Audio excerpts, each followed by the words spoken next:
Welcome to the Minneapolis City Planning Commission of November 10, 2014. My name is Ted Tucker. I serve as president of the commission. Joining me today are Commissioners Kronzer, Bender, Lipke-Peer, and Gisselman. At this time, again, please check that all your electronic devices are turned to silent. Again. The first order of business is to approve the actions from the meeting of October 26, 2014. Motion? Okay, moved and seconded. Any discussion? None. All in favor say aye. Aye. Opposed? Those actions are approved. Next item is to approve the agenda. We'll sort through the agenda that I hope you picked up on the table outside, go through them one by one, see which ones we will put on consent, which will be to approve the staff recommendation without further discussion, or pull them for discussion, presentation by the staff and discussion by the Planning Commission before a vote, or continue or withdraw. So again, I'll go through these one by one.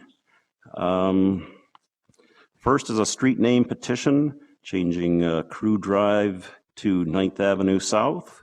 Anyone here wishing to speak in opposition to or modify staff recommendation on item number 1? Okay, that will go on consent. Item number 2 is Turbo Tim's Anything Automotive, 2823 through 2827 Central Avenue Northeast. We will be discussing that, so that will go on our discussion agenda. Item number 3, Krause Anderson Corporate Headquarters, 501 8th Street South, 502 9th Street South, and 811 5th Avenue South, is to be withdrawn by the applicant.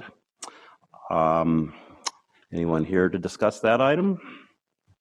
Okay, item number 4, Lagoon and Irving Apartments, 1609 and 1611 Lagoon and 2910 Irving Avenue South.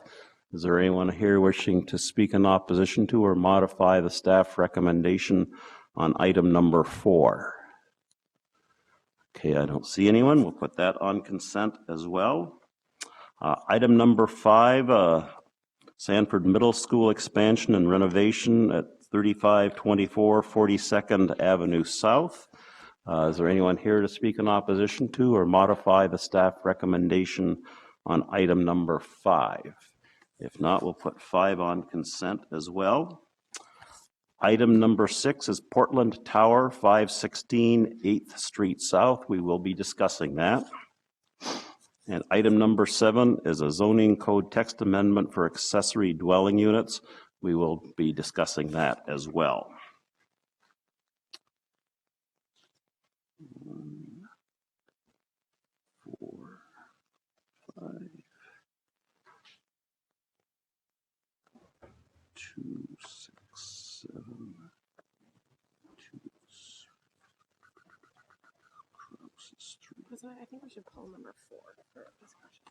Okay, it has been asked that item 4 be pulled for discussion as well. So our agenda will be for discussion items 2, 4, 6, and 7. And for on the consent agenda will be numbers 1 and 5. And to be withdrawn, item number 3. Does that sound right? Okay, I have a motion to approve the agenda as amended. Second. Moved and seconded. Any discussion? Okay, all in favor say aye. Aye. Okay, that will be our agenda. Let's see. First item is a committee of the whole from our last meeting. May have a motion to find consistent with the Minneapolis plan the land sale at 1326 Water Street. Second. Moved and seconded. Any discussion? All in favor say aye. Aye. Opposed? Okay, we find that item consistent with the Minneapolis plan. No action items.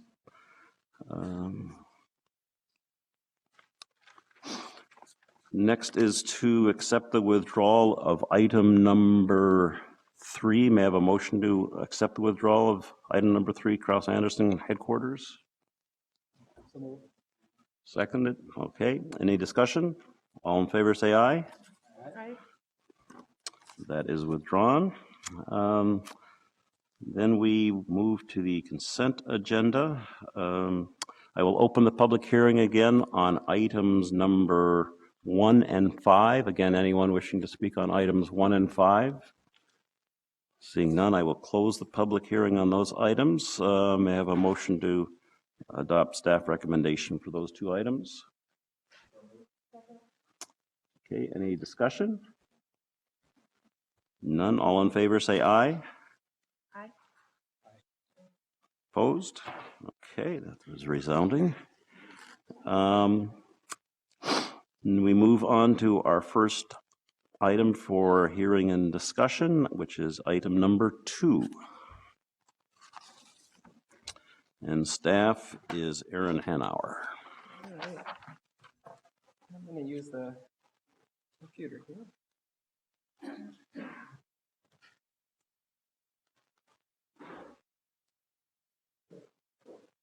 All right. Good afternoon, Chair and Commissioners. A proposed minor auto repair facility in an existing building at 2823 to 2827 Central Avenue Northeast. The project site is located along a commercial corridor. It's zone C2, and minor auto repair facility is a conditional use permit, a conditional use in the C2 district.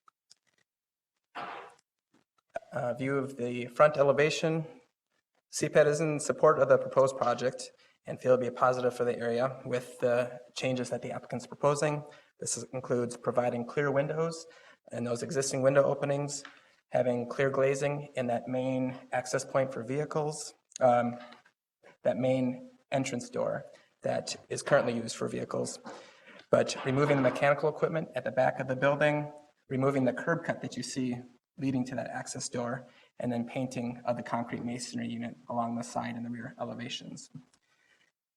So, as I mentioned, CPED is supportive of the project with conditions, and there's just one condition of approval that the applicant is not supportive of. That being vehicular alley access to and from the site is prohibited.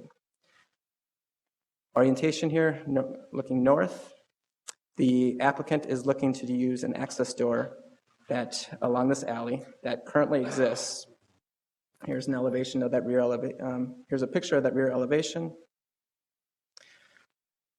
The red showing it on the proposed site plan.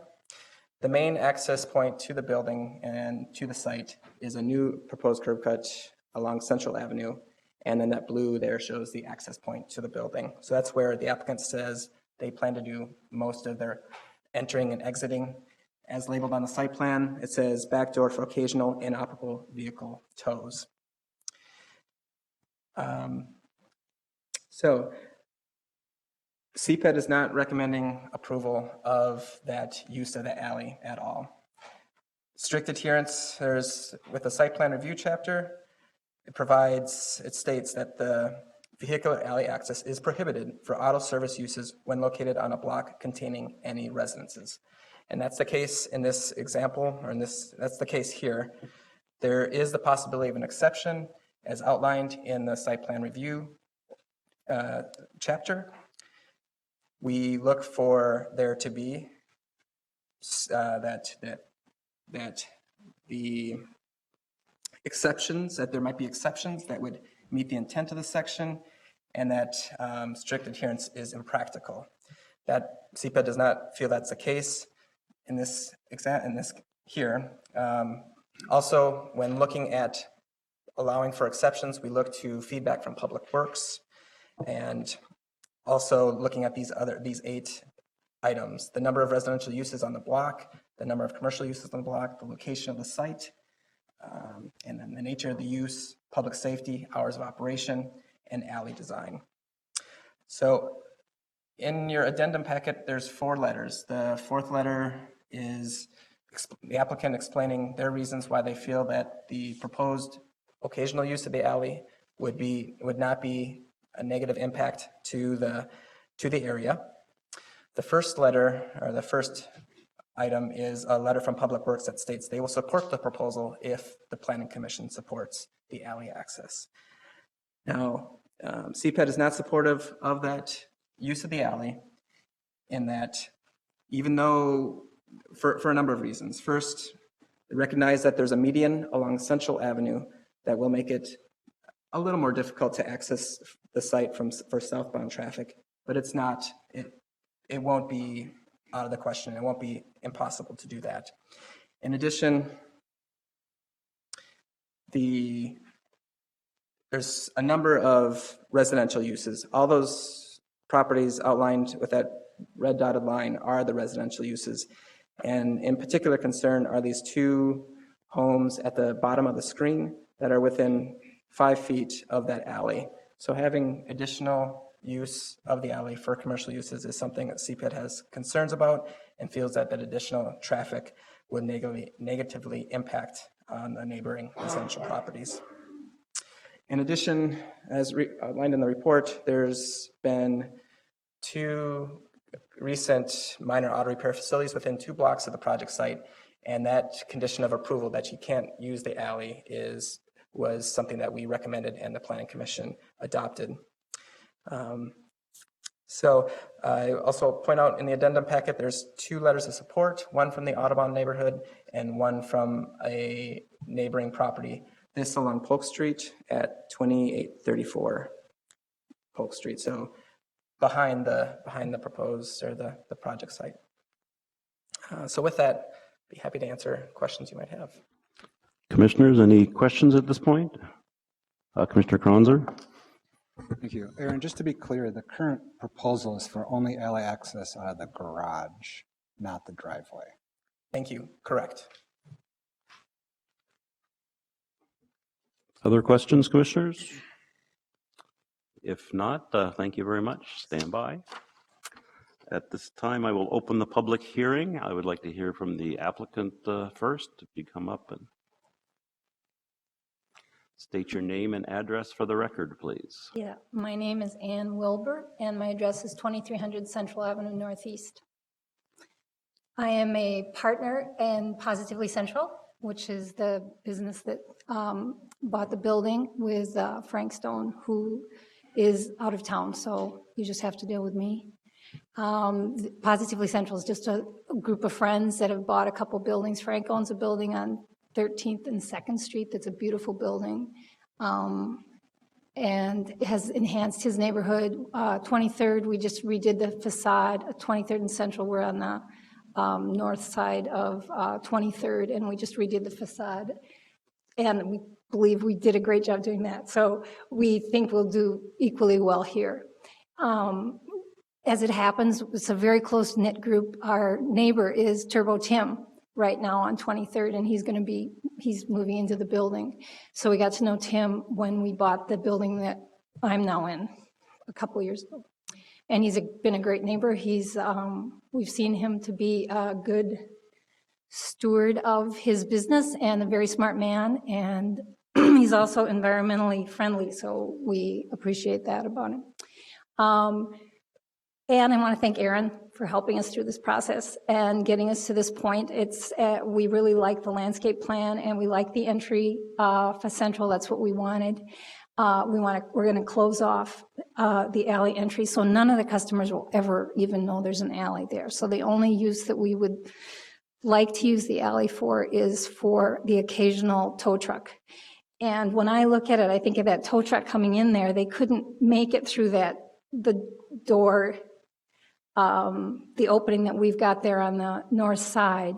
So they would have to they would have to exit their trucks in the parking lot. And there's a lot going on there. We've got people coming in to get their cars and then going into the lobby waiting for their cars, and then the guys working on the cars. Whereas the alleyway, as you can see, you can go inside the building and take the cars off the truck inside the building. It's what it's made for. It seems to me safer for everyone. And so that's one of the reasons we're asking for it. The other is one of the neighbors, Alex Romanowski, has talked to us about the gutters back there. And the building's been empty for about 6 years. maybe more than that. And he's concerned about, we need to get new gutters, but there's been a lot of ice buildup out there. And we know that with Tim back there, on the occasional use, getting that door open and getting inside, that the alley is going to be really nice and clean and neat and well taken care of, which it hasn't been. So those are my reasons, and Tim's the mechanic, so I'll let him tell the rest of the story, but thank you for your time. Let's just see if there are any questions. I don't see any. Okay. Someone else want to come up and speak about this application? Give your name and address for the record, please. My name is Tim Suggs. My address is 1120 29th Avenue Northeast, Minneapolis. The reason I think it'd be a great idea for us to use that back door, and I really only want to use that door, is for tow trucks. I've talked to some of my neighbors around our current location, just asking about noise, because one of our new neighbors to the building we're moving into, she had some concerns about noise. So I went around to our building that we're in right now and, asked, do you ever hear noise or does it ever bother you? She stated no. She's like, the only time I know you guys exist is tow trucks. So my proposal to get rid of the tow truck noise was to have us just have tow trucks enter into our building, shut the door, unload, and because usually it takes about 20 minutes to unload a tow truck, and they have to keep their motors at like a higher, noisier idle. And so with them being inside the building, it would kind of prevent some of this noise versus being in a parking lot next to some other buildings that could potentially hear the noise. Other than that, I mean, I'm really open to either not having it or having it. It isn't too big of a deal to me, but just for concern to the neighbors, I thought it'd be a good idea if we used it just so we could keep the tow trucks noise at night inside. So that's it. Okay, thank you. Any questions? Commissioner Gisselman. I just have one question, sir. Thanks. Just regarding that alley access door, and we're looking at this diagram up here, just so I'm clear, at the bottom of the diagram, the diagonal parking spots, do you see those? Yep. Are those, so those are interior, those are inside the shop, Those are correct? inside the building, yep. And so what you're saying is it wouldn't, if there was access to that alley, to the alley itself from inside the shop, it wouldn't become the natural flow that cars are parked in those diagonal bays, wouldn't exit through that door? I am not asking for car usage there. That's a 25-foot door. It would kill our heating for one. I just don't think it would be a good idea for that. So it just really wouldn't be of benefit to us. We have the one door. That's really all I need. It's a good sized door, which won't let out a bunch of heat. So yeah, we would not use it. I'm not asking to use it for car usage. Thanks. Any other questions, commissioners? If not, is there anyone else wishing to speak on item 2? Come on up and give your name and address. Hi, my name is Heidi Plyam. I'm a resident 1318 Monroe Street Northeast. Excuse me. My partner and I at C&P Acquisitions just bought the property to the immediate north. There's a vacant lot between the project and my building. And I apologize to Aaron because it's also new and rushed. I didn't have time to submit our concerns, but I do want to correct one of the facts in here. I don't know if I have the ability to go back, and maybe you do, but there was an image of where the residents lie, and they were all behind the alley. Oh, that would be great. Thanks, Aaron. That's the one. So my property is that property you can see on Central. It is a mixed-use property. It's been vacant for a couple of years, but we just bought it and are negotiating leases for 2 residential spaces right there. And if you look at that map, what you'll see along the alleyway is a bunch of garages, which are buffers to the noise, whereas my property, where the 2 residences are going to go, is in the back of that property. And it is zoned for 4 units, 2 commercial, 2 residences. And we are the closest to the building itself, period. And so I'm actually the neighbor that Turbo Tim was talking about, because once I found out about this kind of late in the game, I was heartbroken because Of course, we just bought into a property that we now found out is going to have the mechanics next door. And the thing is I love Turbo Tim. He's my mechanic for years, so I was heartbroken because I think he's actually a gem for Northeast, and I don't want to ruin this project for him. So we've been negotiating, and he has satisfied all my concerns. This is the remaining concern that we have. We are the closest property. We think that the other issue here is there's a big, long, north-facing wall, and in terms of echoing of those hydraulics for 20 minutes in the middle of the night, that's going to go right into our property. Whereas you can see along the alleyway, nobody wants those hydraulics, but if he can, what he's saying is if we can get into the building through the back alley, then that hydraulic noise in the middle of the night is not going to be an issue because it'll be contained inside. I think, and I hope that that would be considered overriding as a consideration among the CPED factors as to why we would not allow alley access. I guess that's really all I had to say unless there's questions. I don't see any questions. Thank you very much. Anyone else wishing to speak on this matter? Come on up and give your name and address, please. Hello, I'm Sam Toberman. I live at 1020 29th Avenue Northeast, and I'd like to advocate for the use of the alley. And I think something important to consider is that because of that median that's in Central, when you have a tow truck that's coming in and is unable to use the alleyway, they then have to back a 25 to 35 foot long tow truck back onto Central, which will then, if you look at the map, you're then the parking lot is gonna be right to the north of the building, immediately to the north, right here. And you're gonna have to have tow trucks backing out back onto Central Avenue if they aren't able to use the alley. So by being able to use the alley access in that 25-foot door, they'll have a clear route north and south instead of simply just a northbound route, which can be blocked. And because of the way that the curb cut is, they're literally going to have to block a lane of traffic whenever they get in because they won't be able to turn around inside the parking lot either. So I think that's something that CPED didn't quite bring up, but if we're not having any alley access whatsoever, then we're going to have logistical concerns at the road. So just something that I think is important to consider. Okay, thank you very much. Anyone else wishing to speak? Come on up, give your name and address, please.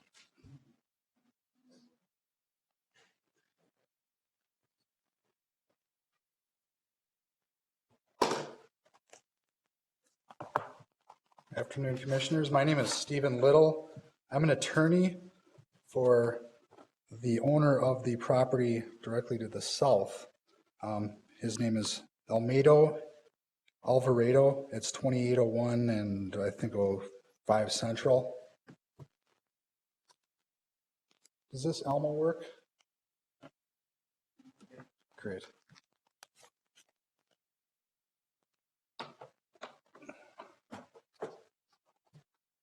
So first, you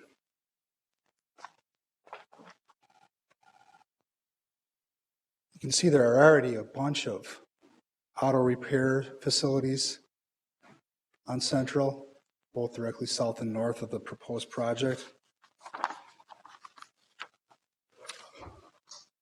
Across the street, we've got that railroad, and I think there's a super fun cleanup going on.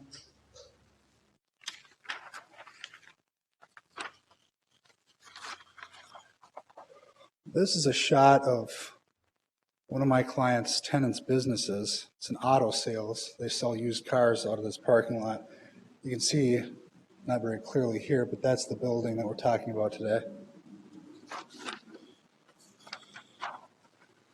Here's another shot showing the street. One of my other client's tenants closest to the proposed facility is called Maxi Auto.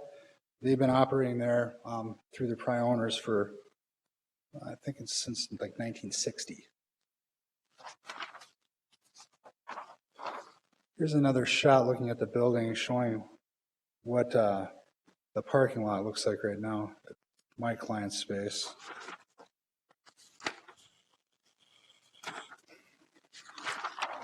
This is the side of the building, which is my client's property and parking lot, so that cannot be used by the applicant. Here's a shot of the back.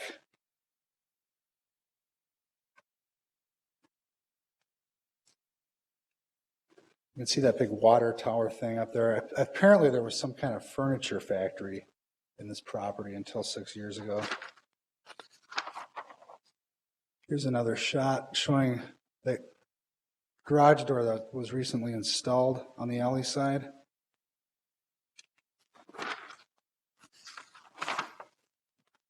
This shows apparently where the new parking lot is going to go on the north side of the building. And there's another shot of it.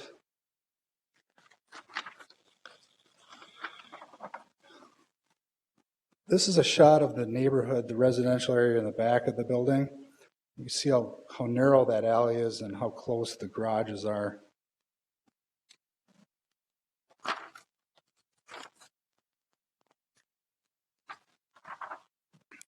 This is the business hours of Maxi Auto. You can see that they close by 6 o'clock on weekdays. They're only open for a couple hours on Saturday, and they're closed on Sunday. What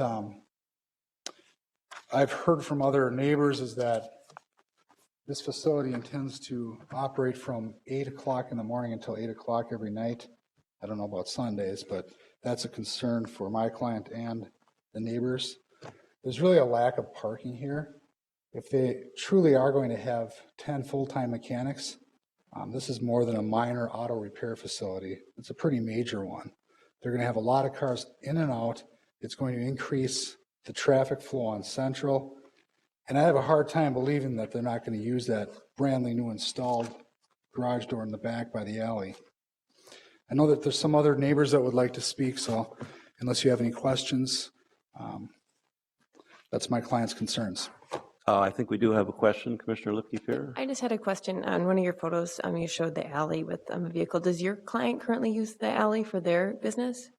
They have a garage door in the back with a little parking lot where they can fix cars, but no. They don't. As far as I understand, they don't really use that alley, no. Okay. And it's my client's tenant. Anything else? No, that's it. Okay. Thank you. Thank you very much, Commissioners. Others wishing to speak, please come on up and give your name and address. New information, please.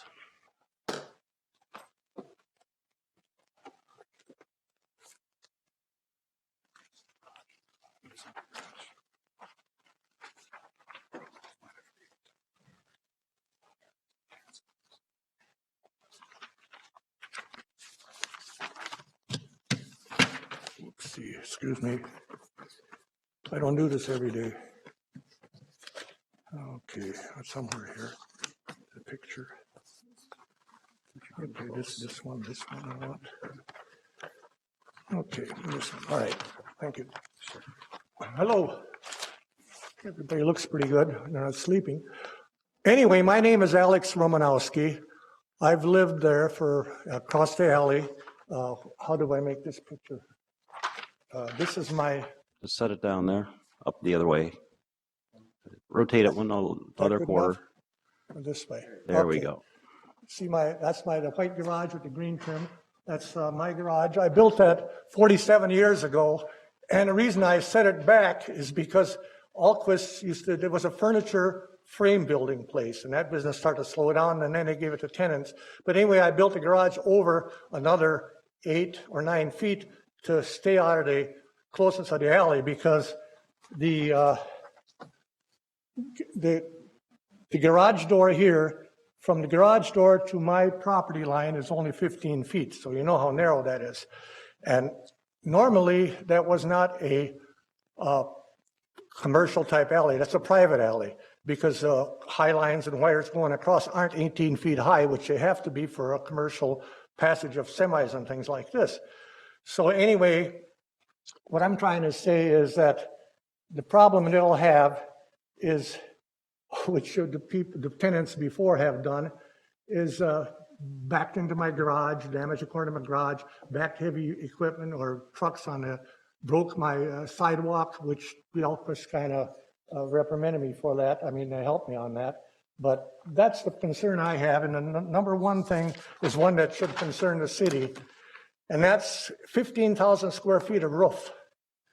And all the water sits there and runs toward the alley, runs to the east side of that building. Nothing goes to the other side.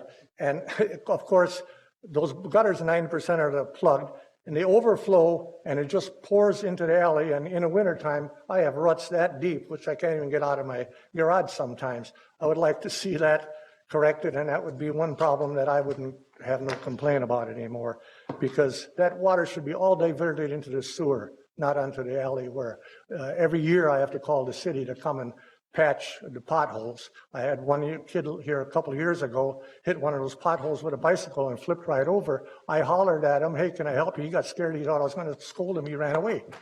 But anyway, those things, I've patched them myself. I've taken patches of concrete and patched those holes myself, because it was just more than the city could keep up with, all the alleys you guys got now. And this, I think, is one of the worst ones in the city. Okay, let's see if there are any questions from commissioners. I don't see any. Thank you very much. Others wishing to speak on this? New information, please. Come on up and give your name and address.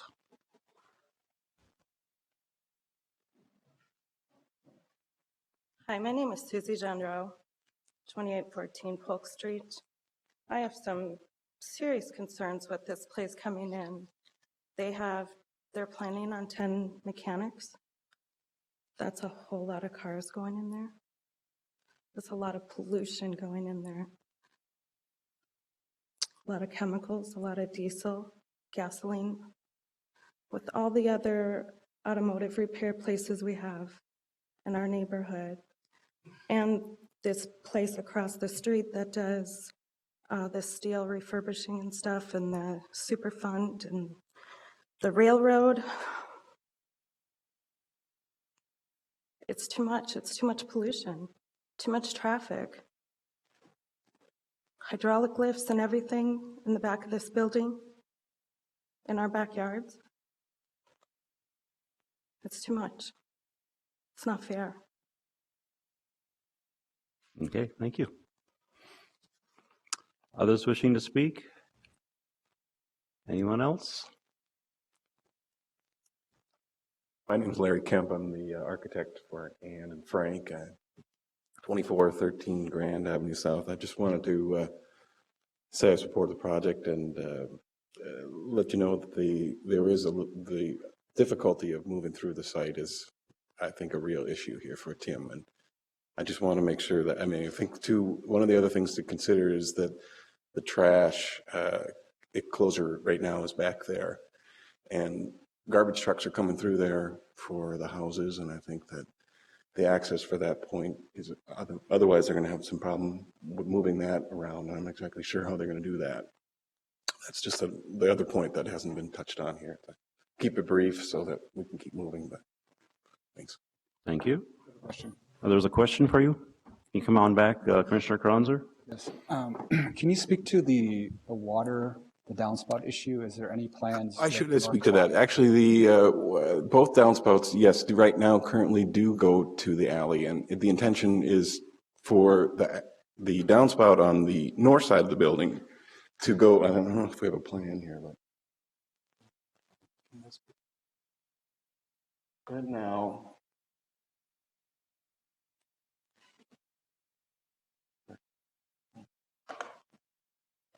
There's a downspout here on the northeast corner, and there's one here. What we can do and what we're planning to do is take all the water that's on this half of the roof and dump it into this green space here.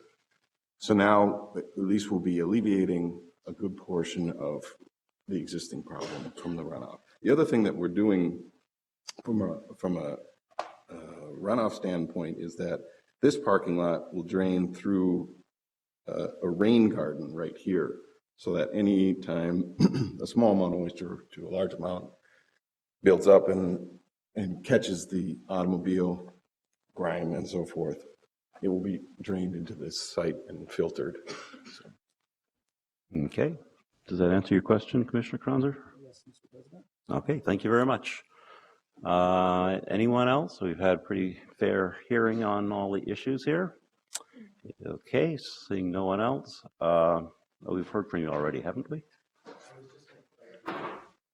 We have 5 minutes. Yeah, thank you. I will close the public hearing now. Commissioners, we have 2 applications, CUP for the auto repair and a site plan review. Commissioner Gisselman. Yes, I just had one quick question for staff. Certainly. Aaron, in reading the staff report just regarding the parking requirement, it looks as though the requirement is that there's 2 parking spots for each of the 7 service bays. Is that right? Correct. And so these other, looks like 1, 2, 3, 4, 5, 6, 7, 8, 9, 10 bays that are inside this shop, those are not considered service bays, so they're not part of how the parking requirement is arrived at? Correct. You had, for the parking calculation, it's the service bays and then the square footage of the building that's for the office area was also adds to the parking requirement. The service bays within the building count towards their needed parking, but it's not this part of the square footage of the building that's analyzed to come up with the parking number. So the minimum required parking is 19 spaces, and they're proposing 22. Thanks.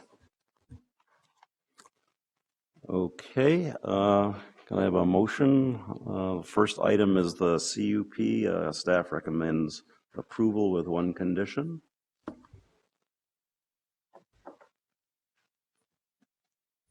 Commissioner Kranzer? I'll move approval of the conditional use permit with the 1 condition as staff stated. Okay. Is there a second? Moved and seconded. Okay. Did you want to speak to that? Any further discussion? None? Other commissioners? Okay. If not, clerk, please call the roll on item A. Lipke-Peer. Kranzer. Kisselman. Bender. It's 4-0. Okay, that is approved. We'll move to the site plan review. Commissioner Kranzer? A motion to approve the site plan review with the 6 stated conditions as proposed by staff. Okay, moved and seconded. Staff recommendation. Any discussion? Seeing none, clerk, please call the roll. Bender. Kisselman. Kranzer. Lipke-Peer. 4-0.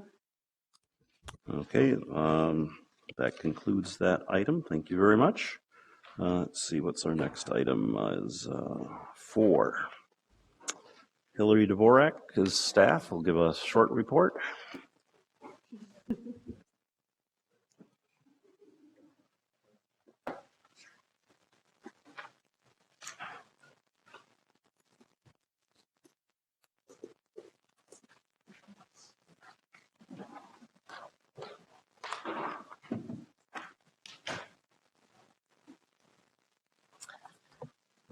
I'll just give a brief overview since I believe it was the commission that wanted to have a discussion about this item. This is the project called Lagoon and Irving Apartments. We did see this at committee of the whole. There are, excuse me, 6 applications before you. The conditional use permit to increase the height, the variance to increase the maximum impervious surface requirement, that was from 85 to 87%. Then there are setback variances along Lagoon, Irving, and then the alley side of the building, and then site plan review. We are recommending approval of all of the applications before you this evening. For the variances specifically, looking at the practical difficulties, we looked at the surrounding character of the buildings that exist and how many of the buildings that are located in the current area are constructed close to, if not at their property lines on at least one, if not several sides. The primary character of the area for at least the multiple family residential, I should say, those buildings are to be located close to their front and rear property lines. And then there's, approximately 10 feet in between the buildings. A lot of those early 1900 walk-up buildings, 2- and 3-story walk-up buildings. That is the character of what you see in the surrounding neighborhood. And looking at that, we did find practical difficulties for their variance applications for the conditional use permit for the height. Looking at, this is at the very edge of the shoreland overlay district. There are taller buildings and shorter buildings between 1 and 8 stories between here and the lake in this area. And so recommended approval of that, and then also of the site plan review. So you had asked for a very short presentation. I can go through the site plan conditions of approval if needed. Otherwise, I will Well, just let's see conclude. if there are any particular questions. Commissioner Bender. Thank you, Mr. President. Can you speak more to the variance regarding impervious surfaces? I found the findings less compelling on that than the other variances. Sure. Let me just pull out the site plan for you.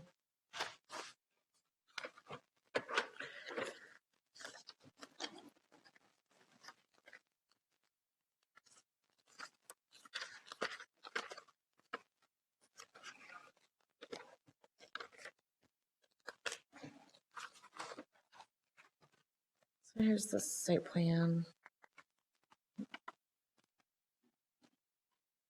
I should say this is the landscaping plan, so you can see where there is green space.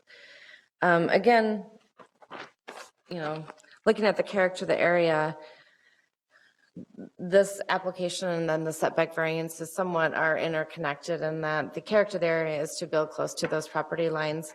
They are 305 square feet over the impervious surface. That is the difference between meeting the zoning code requirement and then the variance request that they have sought.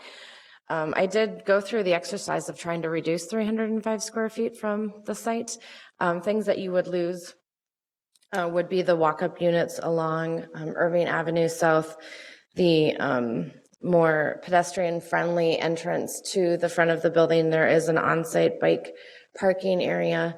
We could look at narrowing the driveway. It is 20 feet to that underground garage. We could look at narrowing that. That might cause some issues for two-way traffic in and out. However, there are different kinds of traffic mechanisms that can be used to access that parking garage. But this was just my, this was my look at the plan. I couldn't get to 305 square feet. And then, when we talked about the variances and looking at as I've said several times now, the character of the area, we've found it impractical to reduce that. The one thing, and this probably will come up, and I'm sure all of you have had this thought, is that you could reduce the overall size of the building. You could pull a foot or two out of the size of the building. That would make the underground parking garage narrow, and they already have several compact spaces in there. And I apologize, I didn't run the calculations to see how many more would have to become compact to pull that foot or two out. But that would be one possibility, and I'm going to let the architect speak to that if that is something that could be accomplished to get to that 85 square feet again. But again, it was 305 square feet of space that we're looking at. So that is how we arrived at our recommendations. Okay, other questions? If not, thank you. Stand by. We'll open the public hearing on item 4. Does the applicant have anything they want to add to what they told us in COW or staff report? Come on up, give your name and address. Good afternoon. I'm Scott Nelson with DJR Architecture, and I guess since the impervious surface percentage is sort of the issue of the moment, I'll just add a couple of things to what Hillary said. And if there's any other questions about any other parts of the building, I could address those as well. Let's see if we can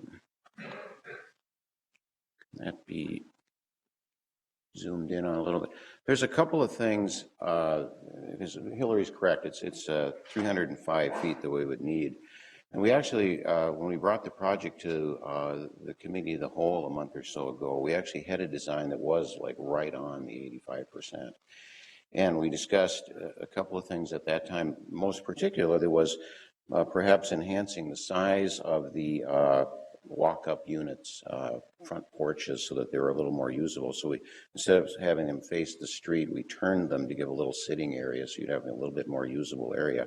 So that increased the concrete area by, I'm thinking between those three, it's probably close to 100 feet there.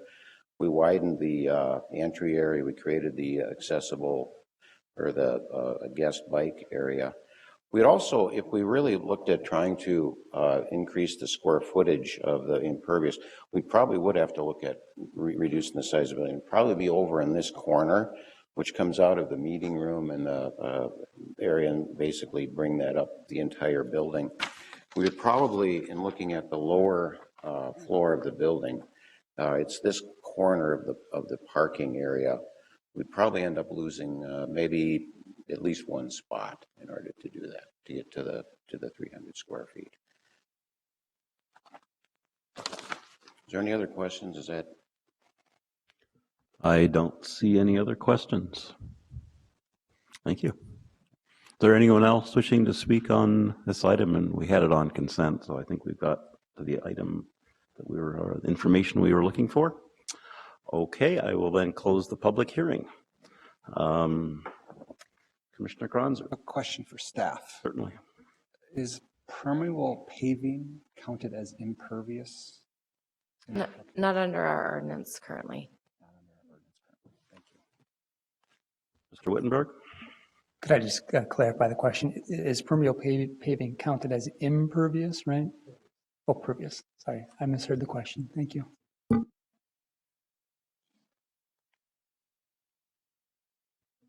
Okay, commissioners, we have many applications here. Commissioner Bender, did you want to make a motion on this one?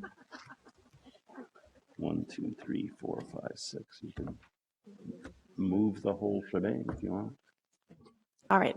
Thank you, Mr. President. I will move approval of the staff recommendations, including, I can't find it, A, B, C, D, E, and F. Okay, that's moved and seconded. Staff recommendation. Commissioner Kronzer? Yeah, just a quick statement from me. We talked about this at Cowan.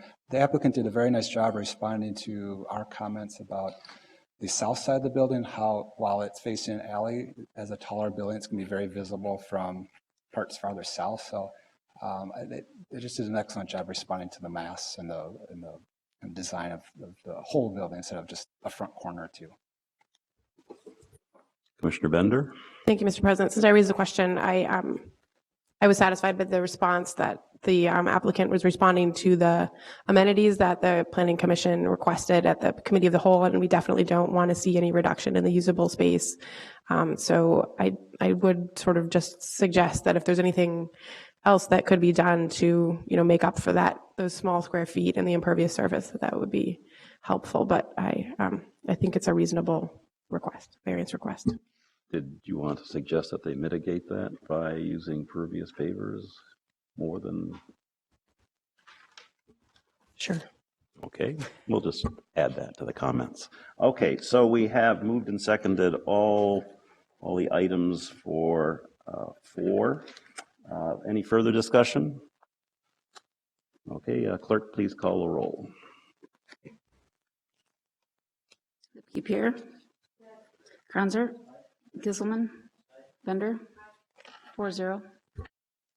Okay, those are approved for staff recommendation.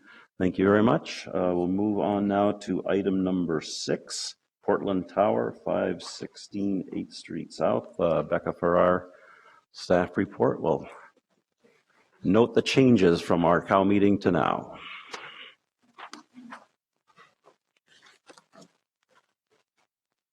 Good evening, commissioners. So you'd like me to keep it brief? I'm good at that usually. I do have the map up on the screen, again, just as a broad brush for the subject site that's before you. Of course, it's 516. East Street South, and the project is Portland Tower.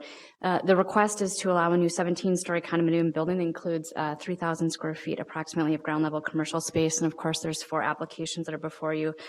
First, a conditional use permit to allow an increase above what the B4N allows as of right, which is 10 stories or 140 feet, to 17 stories, 177 feet, or a net increase of 37 feet. A variance along the west interior side yard. And again, that pertains to the subject property along A Street and the House of Charity. And that proposal is from 15 feet to 11 feet. There's a variance of the maximum parking requirement, and I can go over those numbers, but we talked about that recently at Committee of the Whole. And then lastly, site plan review. As I've already noted, the property is Zone B4N. It is located in the Downtown Parking Overlay District, and it's just over half an acre. And the comp plan slates this for mixed-use development. To highlight the changes, of course, because this was at COW on October 30th, the primary conversation, of course, focused on the base of the building and the parking levels that are proposed above grade, and those are floors 2 through 5 of the building.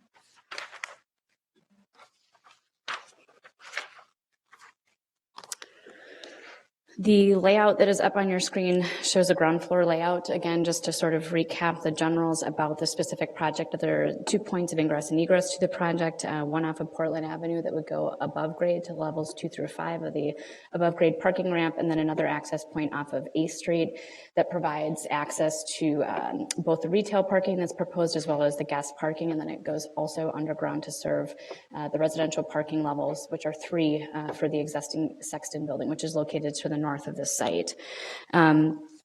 What we had spent a great deal of time talking about at Committee of the Whole was the treatment of that parking layer, which again was floors 2 through 5 of the structure.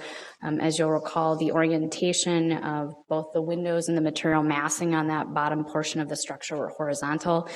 And what the commission had discussed at length and echoed many of the concerns that staff had as well was trying to make that more vertical in proportion. And so what they've done is they've switched the materials to a vertical proportion as well as the windows that are shown along the elevations. This is the east elevation of the building along Portland. And that shows sort of a different entrance point to the proposed tower building. You'll also notice that this is one of the major elements that they brought down from the top portion of the structure, was bringing that brick down to the street level, then adding a canopy for emphasis in that location. This is the building elevation and what it would appear to be on A Street. You do have some nice renderings in your packet that show it a bit better. I'm not sure how well those will show up on the screen, but I'll just put one up and then summarize all of the changes they've made since that Committee of the Whole meeting. First, one thing that you'll also notice is the colors obviously changed. You'll recall that it was more of a tan, brown-based base of the building, which did conflict with the upper levels of the building. And so they've changed that to some gray tones, and they're proposing 3 different types of metal panels, smooth, heavy texture, and then shadow line. There was a sample sort of drawing of those different type of metal panels in your packet. Again, change the verticality, so it's vertical in orientation instead of being horizontal, both the metal panels and the windows. They did change out also the brick. There were a couple of different colors of brick on the building. There was a red brick massing and a black or dark gray brick on the base of the building, and so now it's all red, sort of bringing the base and linking it up with the tower above. I mentioned that large brick extension being brought down from the tower to that main entry location along Portland, again emphasizing it with a metal canopy, some planters.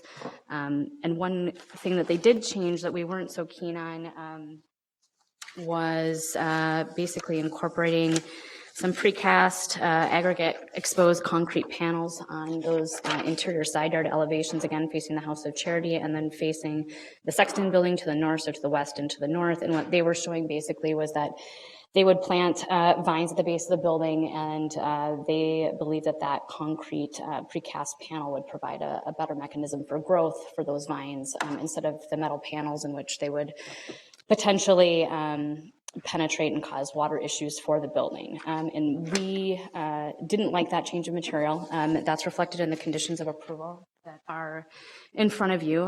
We are, of course, recommending approval of all 4 of the applications this evening. But we do have a couple of conditions of approval that are specific to that, specifically 4 and 5. 4 talks about Metal panels being consistent with those proposed on the street-facing elevations, so maintaining that around the perimeter of the building so we have that material consistency. On floors 1 through 5 in lieu of those precast concrete panels. And then lastly, instead of relying on vines that are planted at the base of the building, we're actually requesting that green screens, some mechanisms that will hopefully provide a better opportunity for that growth be planted along those elevations in 25-foot segments to help with the issue of the blank wall provision. So we're also requesting as part of that condition that a portion of those plantings provide year-round greenery as well, so that it's not just half of the year or less that those green walls are in effect. I can go into much more detail if you'd like about the site, but I'm available to answer questions at this point. I think you've covered the major Great. discussion. See if there are any questions. Commissioner Bender? Thank you, Mr. President. Could you, I know we talked about this account, could you remind me the parking variance and how many spaces, particularly if you kind of separate out the, I know that there's the agreement for the previous building, but this new building? You bet. So this chart is in your staff report on page 14. I was going to print out a different one, but hopefully this will be visible. In essence, sort of the summary of the parking situation, because it is a bit complicated, that there is a parking easement that is on the subject property, and that was recorded in 2006, and it basically gives the adjoining property owners that live in the Sexton building the right to have parking on this property. And so that's partially one of the reasons why this site has remained undeveloped for a period of time, is that someone would, of course, have to construct parking for this adjacent building in order to develop the site. So the residential units that are proposed within the Portland Tower are 112 units. And when you basically break that out, as you know, there's that 1.6 ratio in the B4N district for parking allowed. And so if you took 1.6 times the 112, you would come up with 179 spaces, and that would be your maximum for the new development. They are proposing a higher ratio. It's 1.79. It's 201 total spaces. That includes one guest parking space, which gets attributed to the max here. So in essence, it's a 22 space gain, and that's the variance request that's for you specifically for the proposed structure. For reference, however, the Sexton building has 123 units. A 1.6 ratio would be 197. They're proposing a ratio of 1.08, or a total of 133 spaces, or 64 less than what they could at a 1.6 ratio. In totality, 235 units between the two buildings, 344 spaces. That's a ratio of 1.43, which is 32 spaces less than what they could have with a max ratio for both buildings. Commissioners, other questions of staff at this point? Okay, thank you very much. I will now open the public hearing. Hear from the applicant first if you want to tell us anything more that you didn't tell us at the committee of the whole, particularly address the suggested conditions 4 and 5. I think we have addressed them. I would have liked to put precast around the back. Your name and address, please, for the record. Oh, my name and address, Jim Stanton, 4170 Chantry Drive, Minnetonka. I agree with it. I would have preferred to put precast on the back because we have the green growing up the side that was recommended, and we agreed to it. I don't like to see the tendrils growing in there. We'll probably hear about it 8-10 years down the line, but when you're 78, you don't worry about that too much. Okay. So I would stand with Rebecca's recommendations. Okay, thank you, and thank you for being responsive to our comments at the committee of the whole and the design. Any questions, Commissioner Kronzer? Yes, I do have a few questions that might be more suited to your architect. You're proposing heavily tinted glass on the parking structure? Yes. Can you describe what heavily tinted glass is? I'll tell you what percentage.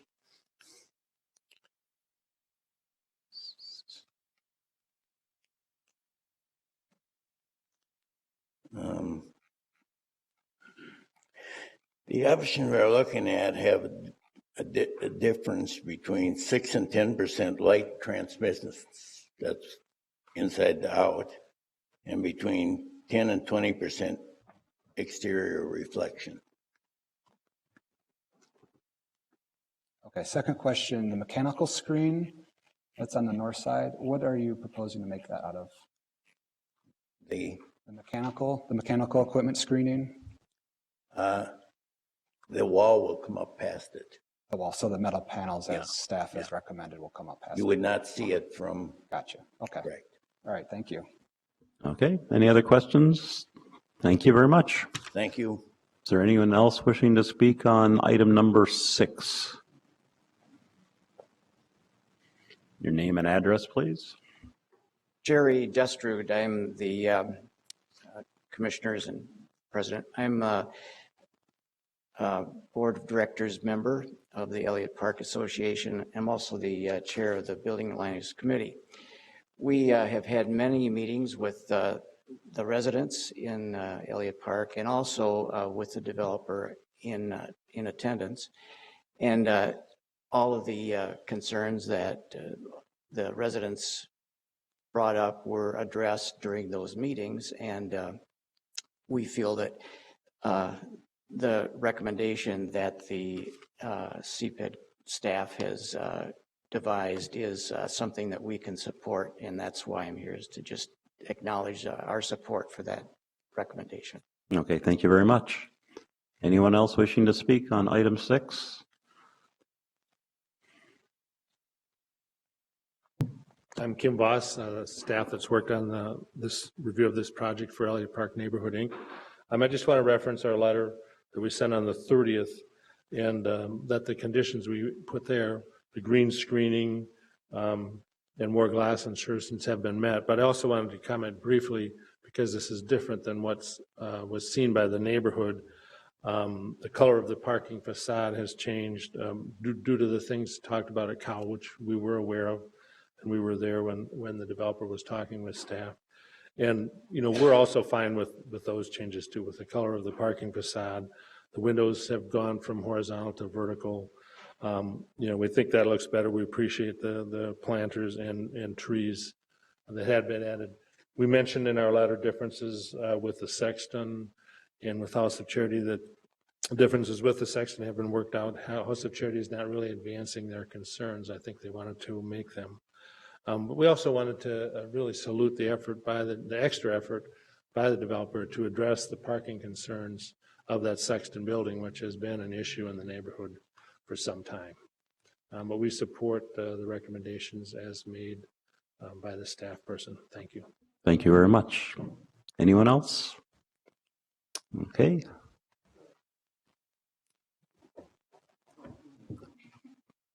Your name and address, please. Hi, I'm Denise Velez, and I'm a Sexton resident, 521 7th Street South.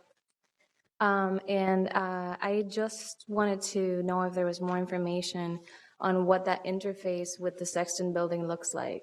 Because I do agree that the developer has done a good job on addressing our concerns, especially when it comes to parking. But I do remember hearing a lower number of stories, and obviously they're pushing to go up to 17. And considering the shape and the position of our building, that's going to have a big impact when it comes to daylight of all of the units that are inside of that U. So I'm wondering, what does that look like? We always see renderings from Portland. We see stuff sometimes from 7th, but never from that alleyway that's being created in between the two buildings. So, yeah. There's no more information in there? What we have is what's in the packet. Do you have other drawings that could help here, Becca? Thanks.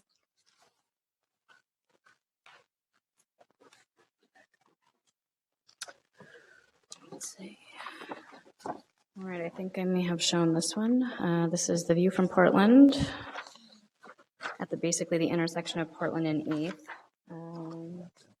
These are probably reproduced a little bit better than mine.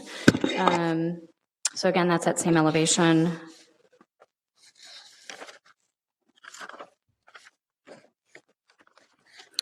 This is next to the House of Charity, which is not adjacent to the Sexton.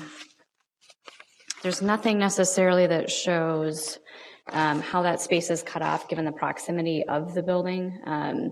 As you'll recall, as part of our discussion, I'm just going to look for the, Does the site plan show? yep. And actually, I'm going to put up the landscape plan because I think it shows a little bit easier how the massing is indicated on the site. I think in the site plan, it's a little bit, it's flat, so it's difficult to see. As the staff report talks about, Can you move it basically. down just a little bit? Yes, I'm sorry. There you go. There we go, sorry. So basically the situation is this, is that you have a 4-inch separation, the Sexton building itself is U-shaped. You have a 4-inch separation from where that Sexton building wall sits along this north elevation of the building. What the applicant is proposing to do is to put the placement of the building at 4 feet 6 inches. There will be a gate and a walkway in between the two buildings, and that's for access by both residents. It also will be a means for the trash that's stored actually on the proposed tower site for residents that live within that Sexton building to be able to use this building for ground level services. So there's a walkway, but the separation between the two structures is 4 feet 6 inches at the ground level, and then it moves, it gets a little bit closer as it goes floors 2 through 5. It goes to 3 feet 8 inches. Separation again between the proposed building wall and the Sexton building, and then above floors 2 through 5, the building is set back 23 feet. And so what I've highlighted here in yellow is basically the massing of the tower and how that sits on the lot. So contextually, everything else that is not colored in is proximate to the property line as described along the north property line, but then it recesses back at the 6th floor. So this is a 23-foot separation, in essence, between that tower component and the Sexton. So there's also, I think, something else that might be helpful. There's not the one. I do have one line drawing. It's a black and white in the packet that shows, actually here's a colored elevation that shows that parking component here and its relationship with the Sexton building. So you can see that that was the original. Pull it down a little bit, please. Sorry. Thanks. This is the original height of the building. This was the penthouse addition that was added on, and then this is the 5th floor. The parking levels are compressed. As you know, as I mentioned in the staff report, the maximum height of a story in the zoning code is 14 feet. These parking floors are compressed at 8 feet 8 inches, which is why this 5-story building is shorter in comparison to that existing adjacent Sexton building. Okay, thank you very much. All right. Anyone else wishing to speak? If not, I will close. Oh, are you getting up to speak? Yes, please. Good evening. My name is Howard Young. I'm a resident of Elliott Park. I'm also serve on the board of Elliott Park. Your address, please. 603 South 9th Street. Thank you. Unit number 4. We've been working with the developer for some time, and the changes requested or the attempt to rework the parking structure, I think, was something your organization was concerned about. And I know the developer took some serious efforts and time to alter that. And personally, as an architect who stares at that building every day out my window, I think the previous solution was a much better solution that accented the horizontal aspect of the building.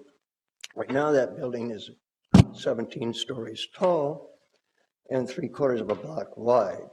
And the previous observation from the street gave us some type of a rhythm versus this rhythm. And that rhythm was achieved by little windows going up like such. I'm wondering, I mean, I will certainly have to agree if this is what it takes to get this building to move forward. I would support that, but I don't believe it is. I think their initial solution was a better one in terms of aesthetic, in terms of helping the building set in, and please take that under consideration. Thank you very much. Thank you very much. Okay, I think I will close the public hearing at this point. Commissioners, we have, I think it's 4 items that we need to deal with. Commissioner Kronzer? Mr. President, I will move approval of the conditional use permit with the one stated condition.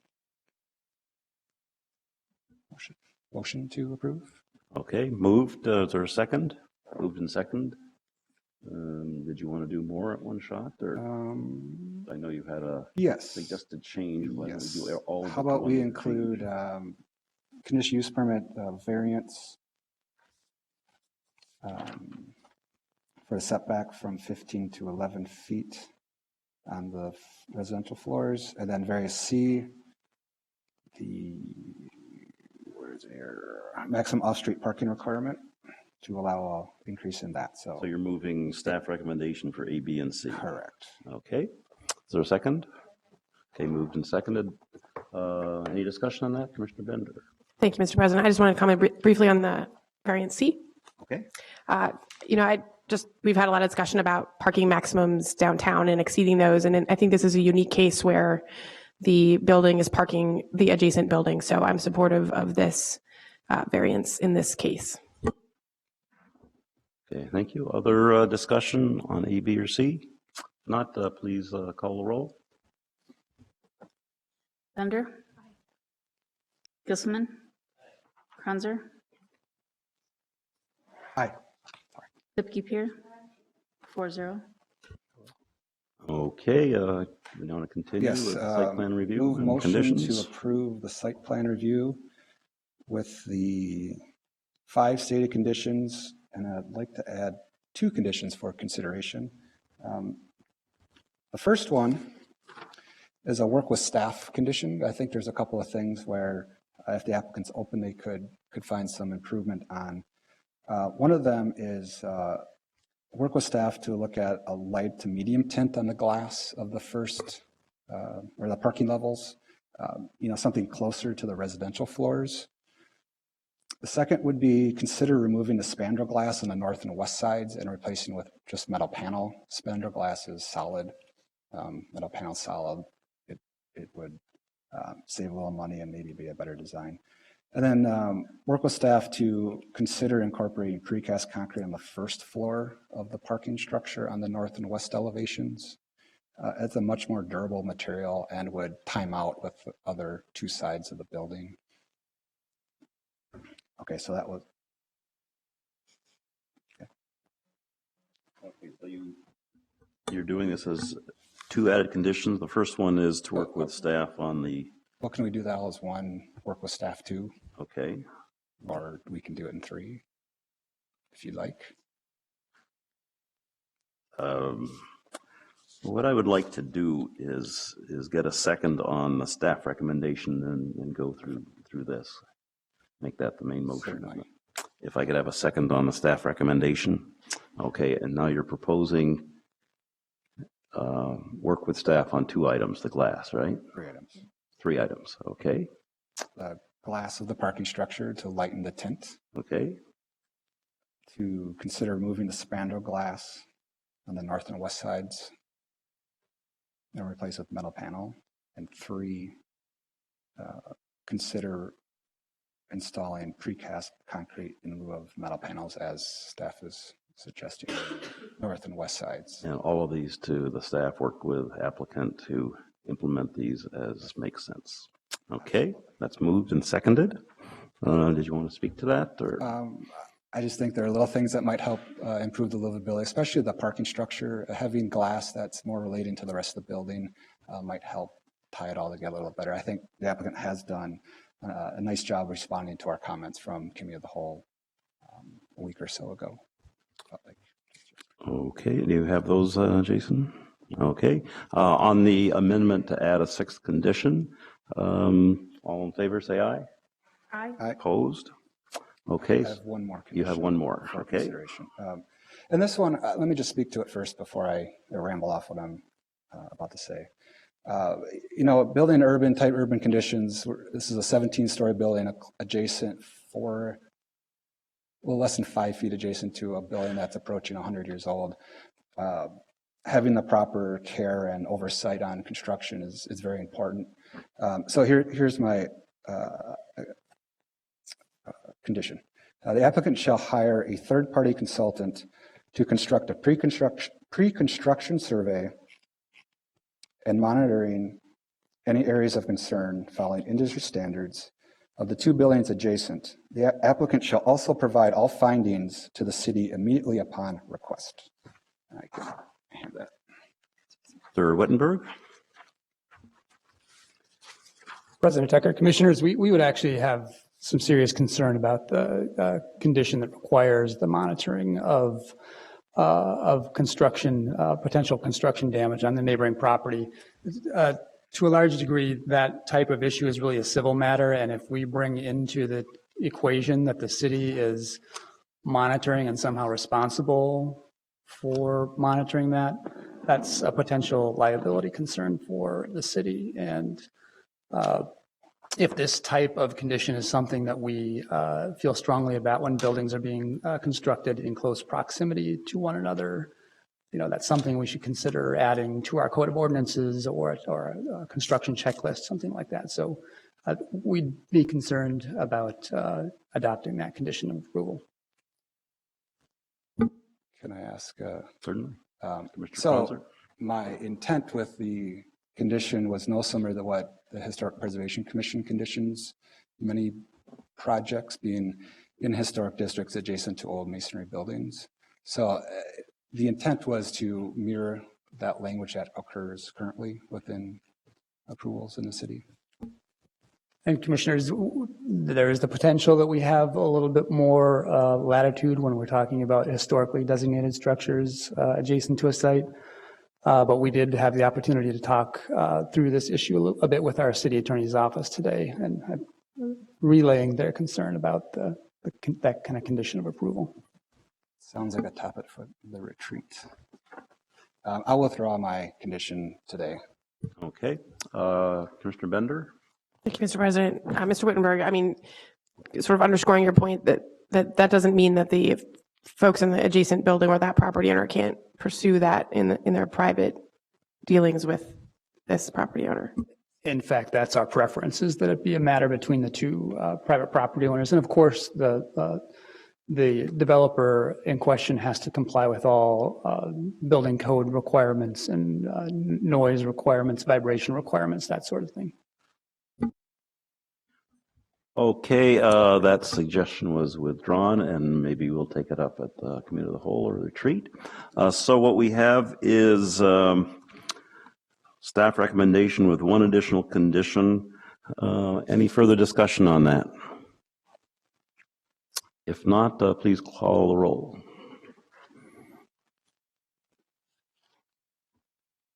Bender. Gilselman. Kranzer.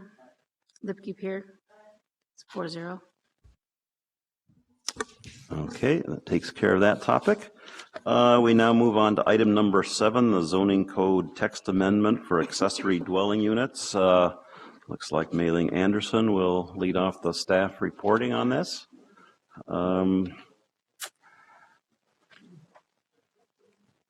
This is something we've discussed a number of times at the Committee of the Whole, and we may even have had more recent comments sent in after that. Yes, thank you, President Tucker and commissioners. I'll be presenting on behalf of the CPED staff, and many of whom have worked on this ordinance. So just a little bit of background: an ADU is a separate dwelling unit that's located on the same lot as a principal residential structure and is subordinate in area to the principal dwelling. It includes its own kitchen, bathroom, and sleeping area. Currently, ADUs are not allowed by the Minneapolis zoning code, except for a small portion of the Phillips community that's covered by the North Phillips Overlay District. And these are only allowed by conditional use permit. This ordinance would remove the overlay district and provide regulations for ADUs citywide. The city is currently considering all 3 types of accessory dwelling units. The internal, which would be an attic, for instance, or a basement, one or the other, something that's attached to the principal residential structure, and also the detached ADU. So a little overview of the regulations and also the changes that have been made since the preliminary draft was published. In general, the regulations have been created in order to differentiate a main house with an accessory dwelling unit from a duplex. And so to do this, one of the features that staff has recommended is, ensuring that that ADU is smaller in area and height. That's by definition in our accessory chapter. And also either the accessory dwelling unit or the main unit must be owner occupied. We've also recommended a lot of design regulations that would help to keep the ADU in the scale and character with the existing low-density residential neighborhoods. We're recommending that all 3 types be permitted on lots that allow single or 2-family homes, and there would be no more than 1 ADU allowed per lot. So at most, you could have a 2-family home with 1 ADU as long as one of them is owner-occupied. To go over a few of the changes that have occurred in a recommendation for the maximum size. So for internal and attached, we're still sticking with 800 square feet as the maximum square footage that you could have for an internal or attached ADU. However, if you have an internal, this is based on some of the feedback at COW, if you had an ADU internal to the structure, it can't exceed the footprint of the first floor area. It also could exceed 800 square feet as long as it's located all on one floor. And so in every case, an internal ADU has to be located on one floor. So that's allowing existing buildings to not do weird maneuvering that would change the internal structure. You'd be allowed to use the entire attic, for instance, as long as it's not exceeding the area of the first floor. Another change that we made, you're still able to build a detached accessory dwelling unit up to 676 square feet, not including any half-story floor area, or 10% of the lot, whichever one is greater. And that's assuming that your top plate is measured from the floor to the top plate, is not exceeding 11 feet in height. So we've made a change where if you exceeded 11 feet for your top plate, then no matter what, even if you're meeting the half-story definition on the second floor, you would be counting all of your floor area on both levels, and your maximum would be 800 square feet. And in both cases, parking areas are included in the square footage calculation. So these are the setbacks. So if you have an internal attached ADU, you're subject to the zoning district requirements. For the detached setbacks, these haven't changed since the committee of the whole meeting. But we're being a little bit more flexible with detached setback regulations in order to allow context-sensitive siting on the lot and making sure that it actually fits in with the scale, but also meeting building code and zoning code requirements. One of the major changes that we've also made since the committee of the whole meeting was requiring that the detached ADUs not match the principal structure. So they can if they want to, but the requirement now is that they be durable. And so we've listed a few of the materials that we would consider to be durable, and those are also listed in the code right now. A few design points. Rooftop decks are prohibited. Balconies can't face an interior side lot line. One of the changes is that we are now suggesting that exterior stairways could be allowed, but if they're leading to an attached or internal ADU, they have to be enclosed, fully enclosed. If they're leading to a detached ADU, they cannot be made of raw or unfinished lumber. So the finish actually must match the finish and trim of the accessory dwelling unit. We're also requiring a minimum of 10% windows facing the alley or public street. There's been no change in our parking recommendation. So as part of this ordinance, you would not be required to provide an additional off-street parking space for the accessory dwelling unit. One of the reasons that we've done this is to help manage bulk. So by not requiring this, we're hoping that this will help to manage some of the bulk that might be expected from an accessory dwelling unit. Another major change is staff is recommending to increase the height from 16 feet to 18 feet at the maximum. No matter what, it still has to be shorter than the main structure, and we've included an image directly from the zoning code about how we how we measure height. So for a pitched roof, it's not actually the peak that we're saying has to be 18 feet. It's the midpoint between the ridge and the eave. So it would be halfway between there. This is a rendering. This is basically the biggest ADU that you could build under the code. So you'd have 2 parking spaces. Let's see. Your height would not exceed, I'm sorry, it's really hard to see there. Your height would not exceed 18 feet. This midpoint measurement would be 17.5 feet.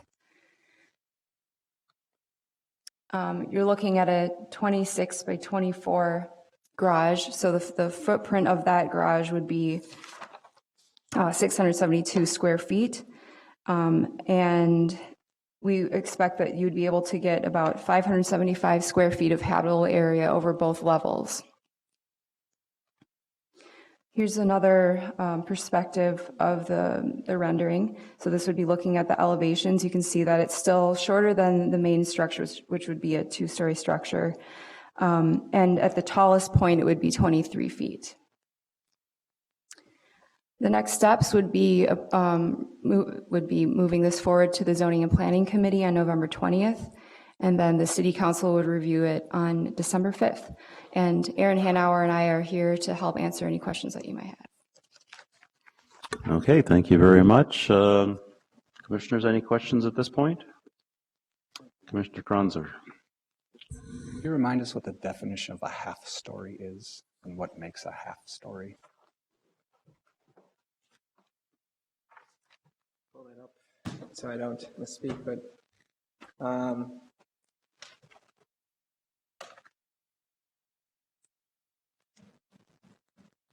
So I'll just start rambling, since he's pulling that up. But one of the features would be that any dormers could not exceed 50% of the width of that elevation.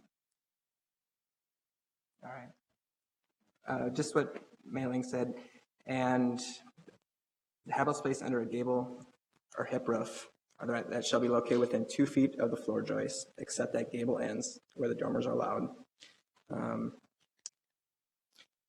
The dormer, as Mailing pointed out, need to be 50% or less. The dormers will be located no closer than 3 feet from any end of the house corner or of the floor below and any gable end wall. And dormers will not exceed beyond the wall below and will not interrupt the eave edge of the hip or gable roof. What was that piece about 50% of something gable end not exceeding? So both those points of the 50% being, we'll measure the width, the linear footage. I'll take for 28 feet here in this example, showing the site plan. In that case, the dormer shall not exceed 14 feet in width. Okay, so here's my next question. Where does the 11 foot to top of plate, how does that play into a half-story definition? Or does it? It doesn't. It doesn't. In order for this example, to comply with the square footage analysis that we're proposing, the 676 square feet or 10% of the lot width, we will not count the floor area on that second floor if you have a top plate 11 feet or lower.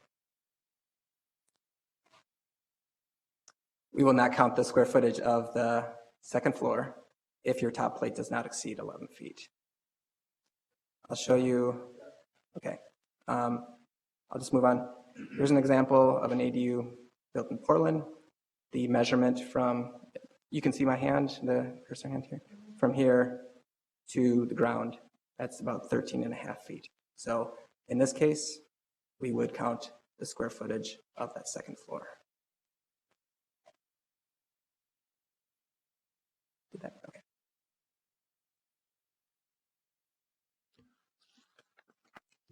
Other questions, Commissioner Kronzer? Okay, Commissioner Lipke-Peer. Well, I did have a question, but I'm kind of pondering it now. Just because of the half story negates the square footage on that level, so therefore there's still, even though that's a larger footprint on the garage than a standard 2-car garage in Minneapolis, because we have a half story situation, the upper level doesn't count toward the maximum 800 square feet because of it. Okay. Just like how garages are currently analyzed and measured. We wouldn't count that top floor of a garage. So we don't start using the 800 square foot calculation until they actually exceed that top plate measurement. So in this case, they wouldn't be exceeding the 11-foot top plate maximum. So all they have to do is not, is meet the half-story definition on the second floor in order for us to not count the whole thing. So right now, they're at 672. That's how we would measure it. Okay, so real quick, though, let's say the top plate's at like 9 feet. Okay. For argument's sake. They still have to do knee walls around their upper floor in order to not have the square footage count. They couldn't just do a whole second floor above a 2-car garage. Because it would exceed the allowable square foot. It'd be just under 1,200 square feet total for a standard 2-car garage. Correct. Okay. Other questions of staff at this point? If Commissioner Bender. Thank you, Mr. President. I think it might be helpful if you just kind of very briefly explain why you came to those conclusions. I understand it's how we regulate garages now, but for those of us who don't design homes or garages, just the sort of layman's description of why that's the case in the draft. I'll just start, and then if Aaron can help add anything, that would be great. So we're trying to make this fit into our existing ordinance as best as possible. Currently, you can go up to 16 feet at the tallest point for a large garage. So administratively, you could get a 12-foot garage approved. You can go to 16 feet if you match materials and roof pitch. So we were starting with 16 feet, hoping that that would work. And it could technically work, but it would be a little bit limiting into some of the designs. So in talking with some architects and also looking at our peer cities, it looked like 18 feet was a very suitable way to go, pushing that up just a few feet. And in this example, you're not at 18 feet. Actually, you'd be at 17 and a half. So we feel that it does provide enough flexibility to provide enough habitable space overall. Is there anything you'd like to add to that?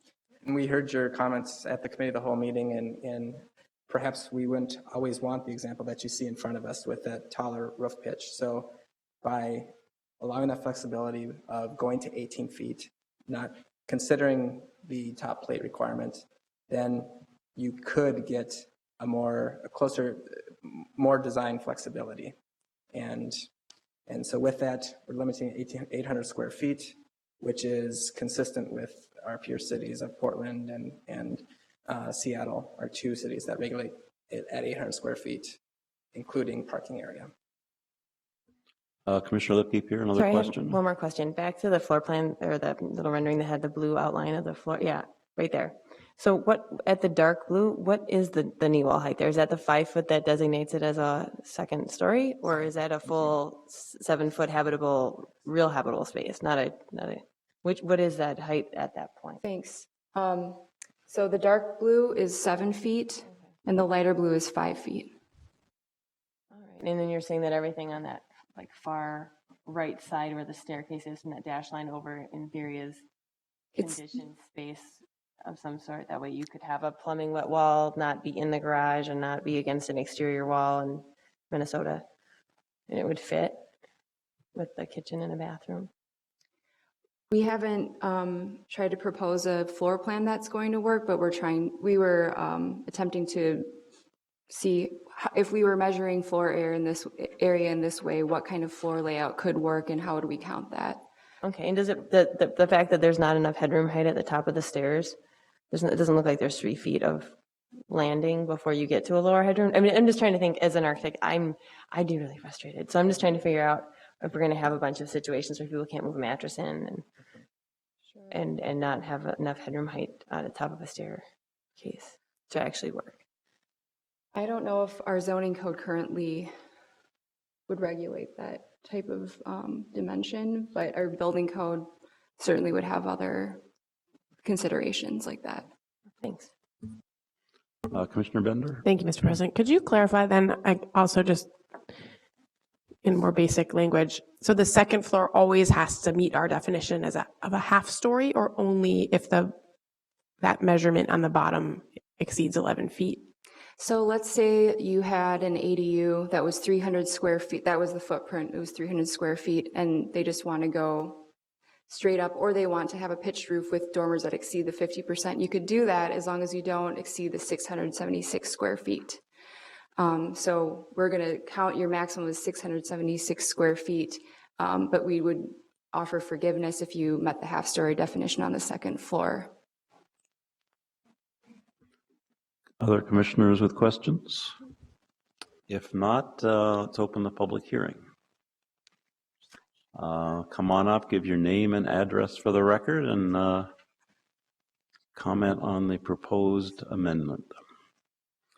Hi, my name is Max Musicant, and I reside at 2219 Garfield Avenue South.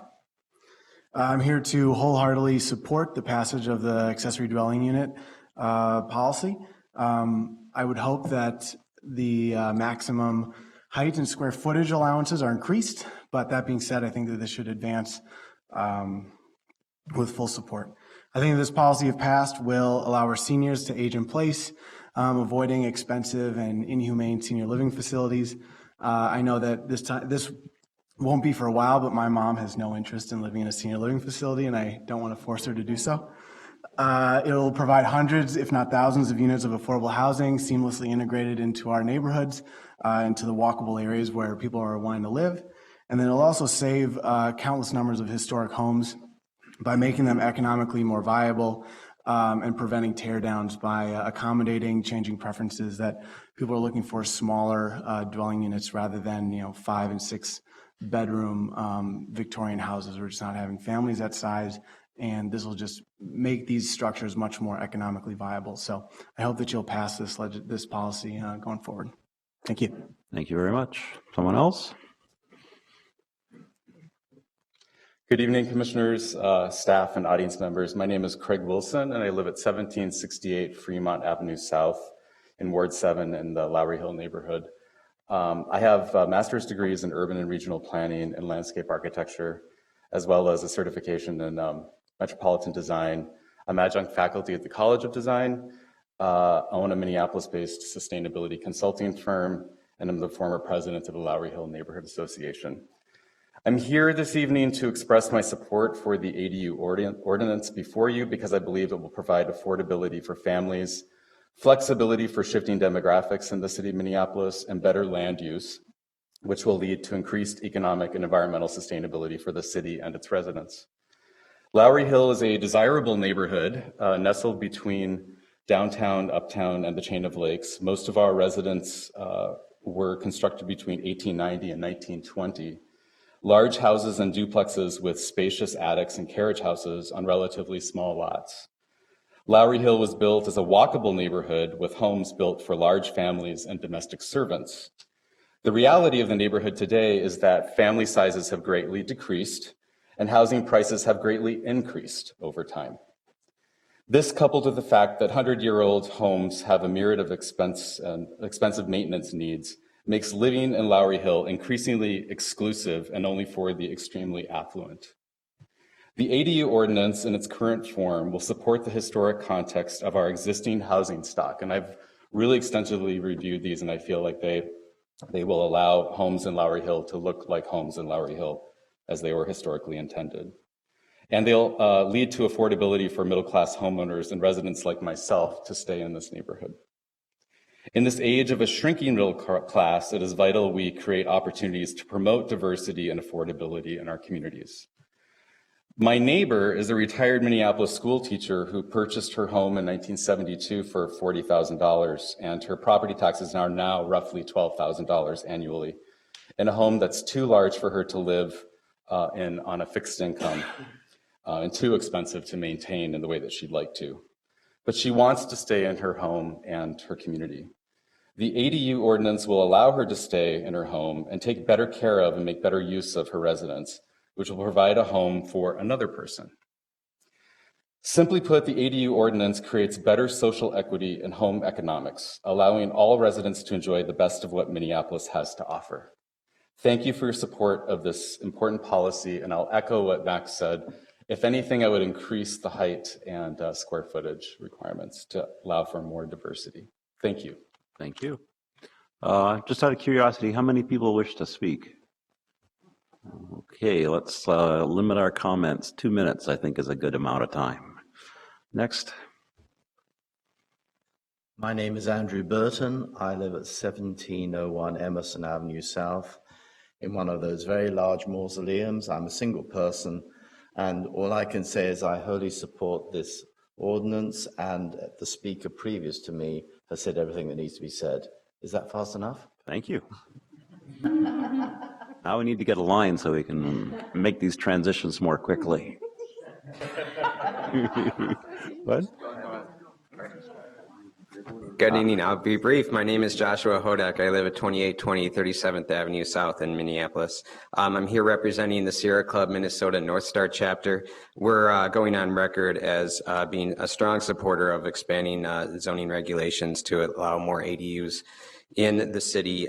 We believe that they are viable and efficient housing options for urban residents and will be a very practical solution for increasing density within Minneapolis. I'll leave it at that. Thank you very much. Thank you. Hello, Matthias Mortensen. I live at 2429 Sheridan Avenue, and I'm also a proponent of the measure. I think that CPED's done a really great job. I'm an architect and a resident, and I have interests in both of those areas as somebody who might potentially do something like this on my property. But I'm also really interested in designing these because I think they can really add to the city. They can provide a new kind of housing that's more sustainable, more affordable, like Max said. I agree that I'd prefer for the size to be increased, but mostly I just think that the most important thing is to provide as much flexibility as possible. Of course, I'm saying that as an architect who I presume I will do a good job designing these. But I think that putting more flexibility in the hands of the designers is going to actually increase a greater quality of ADU stock in the city. So again, I think the measure as is great. It's progressive, but I think it can be even more so. But I congratulate everybody on doing a good job, and that's it. Thanks. Thank you very much.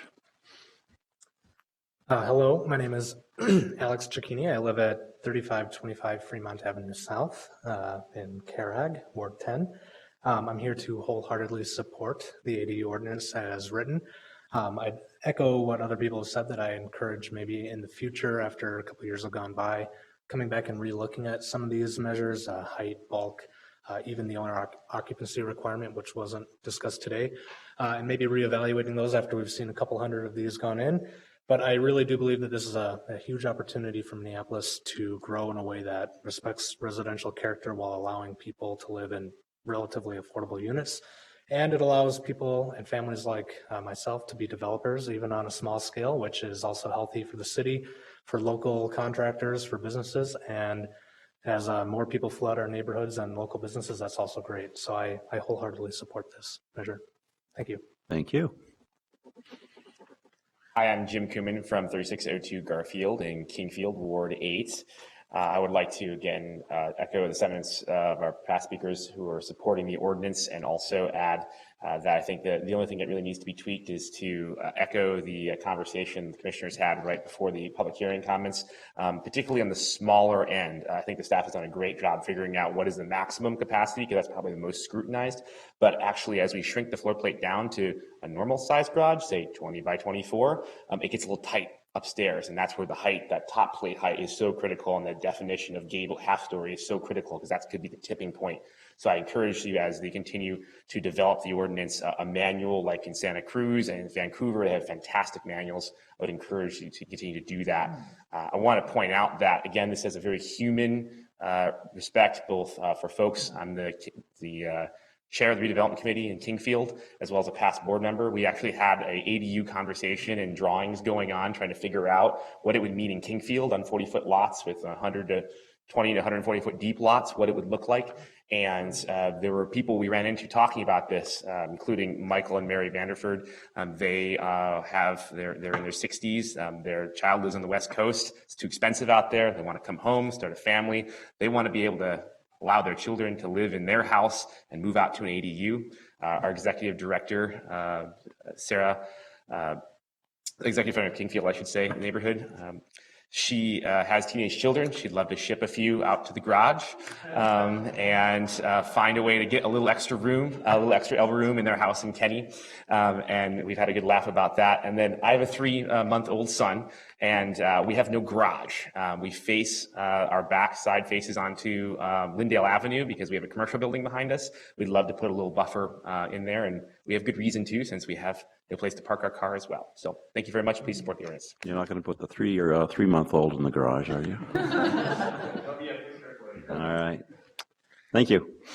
Good evening. My name is William Wells, 2838 Fremont Avenue South. I wanted to speak in support of the zoning code ordinance this evening. I think this is very exciting for the city. This is a good change. I attended the open houses that CPED put on. I thought the graphics were really great and the open houses went great. And generally, a lot of people supported this zoning change. I wanted to mention I have some concerns about the half-story rule. Currently, with the half-story rule, the gable dormer has to be a gable to meet that definition of half-story. That is very limiting. It would be nice if we could have some flexibility on that dormer, and it could be a shed dormer that would address some of the concerns about the head height issue.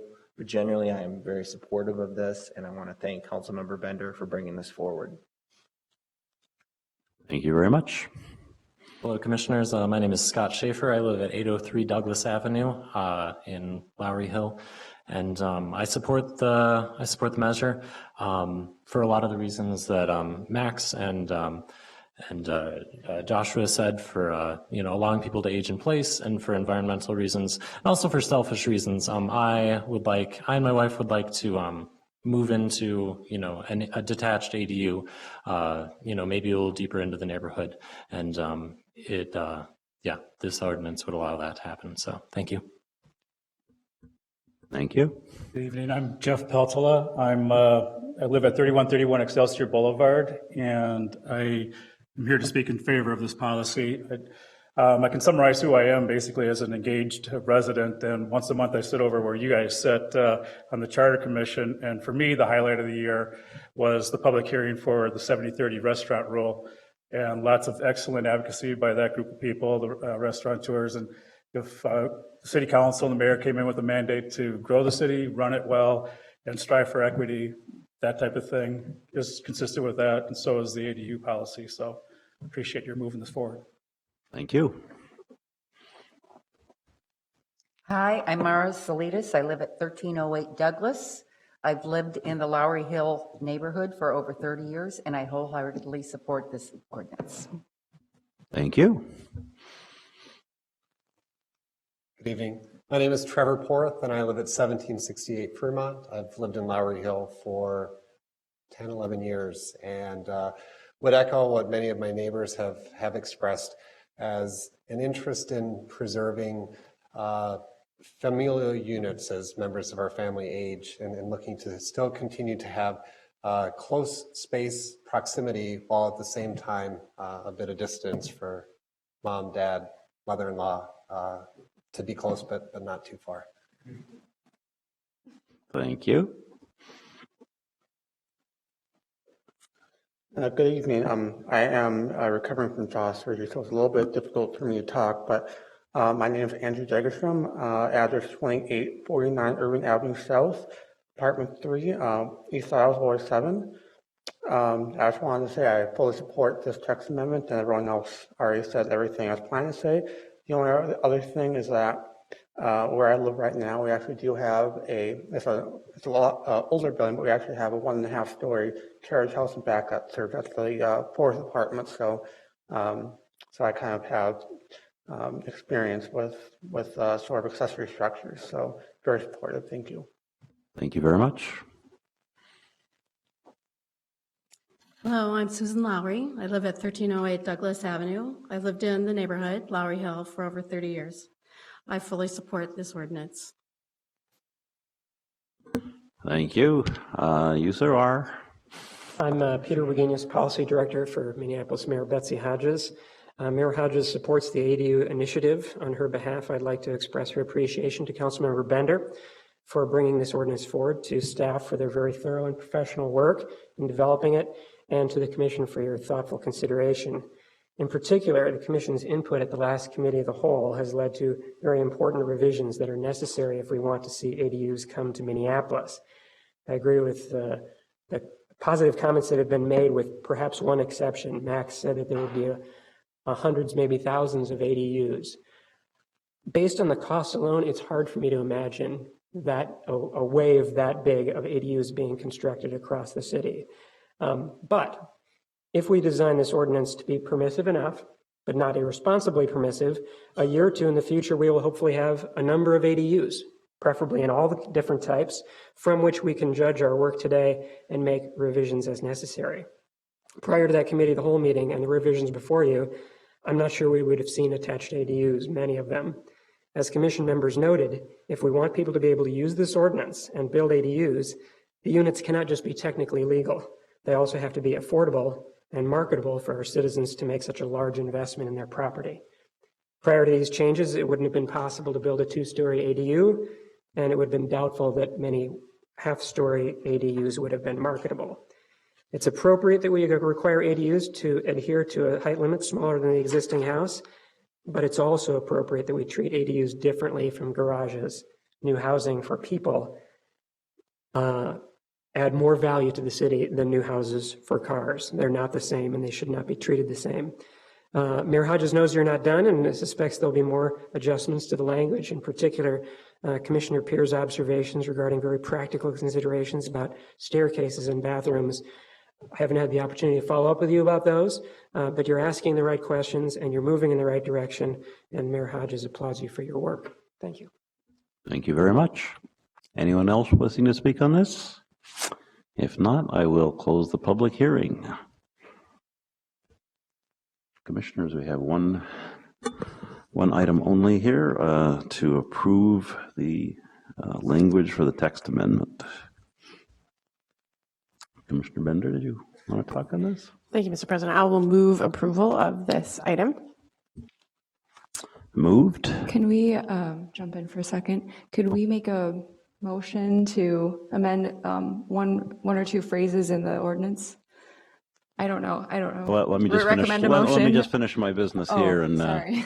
okay, it's moved and seconded. We have a motion. Okay, now you're wanting to suggest some language change? Mr. Wittenberg, could we amend the language to require that any staircases leading to a second story, so specify that it has to be a staircase leading to a second story for an attached internal or detached ADU? Just for attached? Okay, so just for the attached version, that it would have to be leading to a second story. Any staircases leading to a second story must be enclosed. I think that change makes sense. If you could just note the provision 537 point, if you have the code provision that we can just have in the record that you're asking be amended. We would like to recommend a change to section 537.110, 8C, please. Okay, let's see if there's a commissioner who will move that amendment to the motion. You will move it? Okay, and moved and seconded. All right. All in favor of adding that to the motion, say aye. Aye. Okay, so that's now part of the main motion. Commissioner Lipke-Peer. All right, so I just want to have a little bit of discussion around the motion that we're voting on, the overall ADU provisions anyway. I think the staff's done an awesome job, and I think that a lot of our feedback, you guys really managed to get it into this pretty quickly, so I'm pretty impressed. I, too, would like to see a little bit taller allowed and a little bit more square footage allowed, just from looking at what kind of sizes garages people tend to have in the cities already, and if they wanted to expand on those, I don't know. Anyway, As an architect, I think it'd be more desirable, and of course, I didn't bring my sketches with me where I was calculating what the ideal height would be, but I guess I'd be leaning in favor of that and wanted to get people's feedback and whether or not they would approve of such an idea. Reactions? Commissioner Kronzer? Yes, Commissioner Peer, I would generally agree with your sentiment. I think maybe the top plate height is maybe the more important, at least right now, but I'd be open to hear what your proposals are. And your thoughts on square footage, Commissioner Kronzer? You know, I guess the 800 maximum, if the sill plate is higher than 11, does seem a little bit limiting. Maybe up to 1,000 at this point might give us a little more flexibility. Commissioners, I wonder if at this point we couldn't pass the language as it is in front of us with these suggestions for further study. That sounds ideal. You want to do it here? Okay, we'll need another amendment then, and with some numbers that we're suggesting. I believe we're looking at loosening things up a little bit, but I don't think we have a good basis on which to recommend.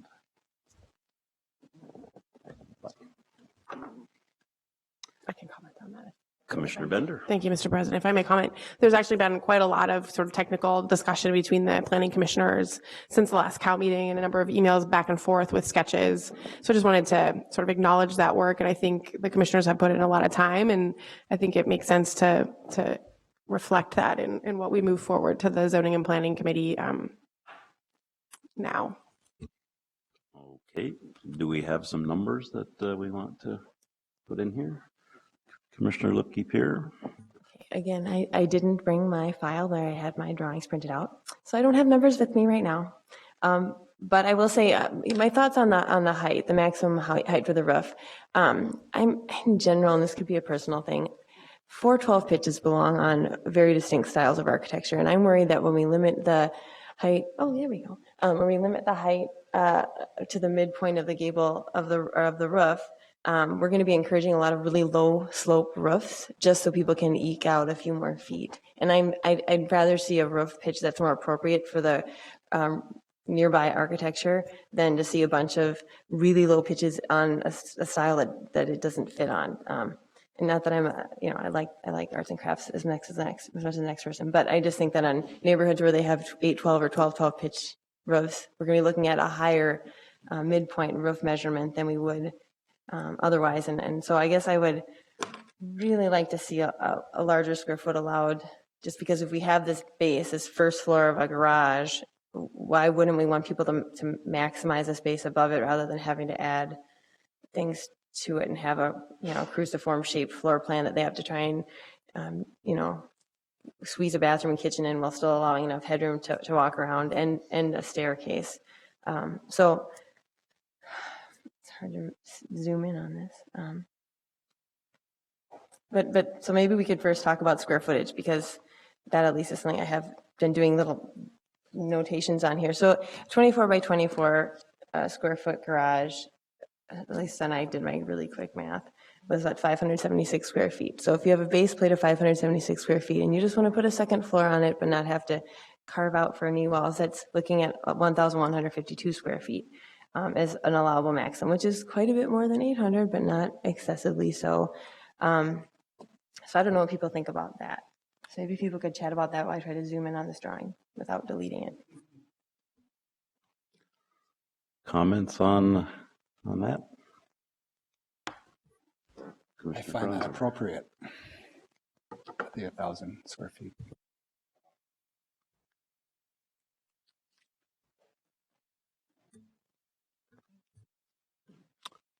Commissioner Lipke-Peer? Okay, so real quick on height. So when I did some really super basic sketches here, I was considering the fact that you'd also want the ground floor of the garage to be above the floor plate of the garage to be at least 6 inches, if not greater, than above the adjacent ground, which actually puts it already at a disadvantage when it comes to the floor-to-floor space. So if we look at like a basic 8-foot floor to floor ceiling height for both stories. And if we do, a foot or so for the floor joist between it, and then we want to somehow factor the other stuff into it. I think what I calculated here on my really sketchy stuff was a midpoint height of 22.5 feet roughly, instead of the 18 feet. And that would, of course, be accommodating if you had the whole floor plate at twice the height. And that's still only for an 8-12 pitch. If you wanted to go steeper, it's looking at 24.5 feet. So.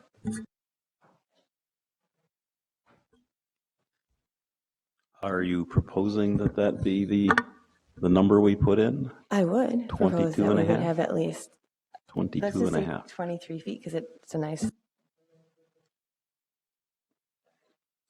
So up from 18 to 23 is your suggestion. Big change. Comments on that? Yes. Aaron. Commissioners, if we go in that direction, that would be, I'd be concerned about that example where we have that top plate limitation of 676, and you're getting to a 22.5-foot structure, and you're not counting the top floor. Is that making sense? So on page 8, this is 537, 110, 9, B,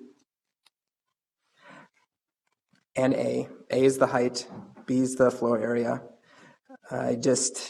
In the example that you see in front of you on the screen, if we're allowing this structure to go to 22.5 feet at the midpoint, then, and we're not counting the floor area on that second floor. That's the only concern that I wanted to bring up. If we change the floor area consideration so we could have to include the floor area. Yeah. Mm-hmm. Mm-hmm. Then. Right. And then. And also, I would say the caveat would be it can't exceed the height of the house, the primary dwelling on the lot. I mean, that would be a nice way to make sure everything's in scale with the surrounding context. Are you willing to match it, get as high as the main house, or substantially less in some way? The idea is to have this to be a subordinate structure. I just think not to exceed keeps it cleaner for right now, because who knows how grade changes affect things. I mean, I would just. Well, I wouldn't get into percentages yet. I think that gets a little murky. I mean, it's probably easier to relax later on than tighten up later on. I would just mention.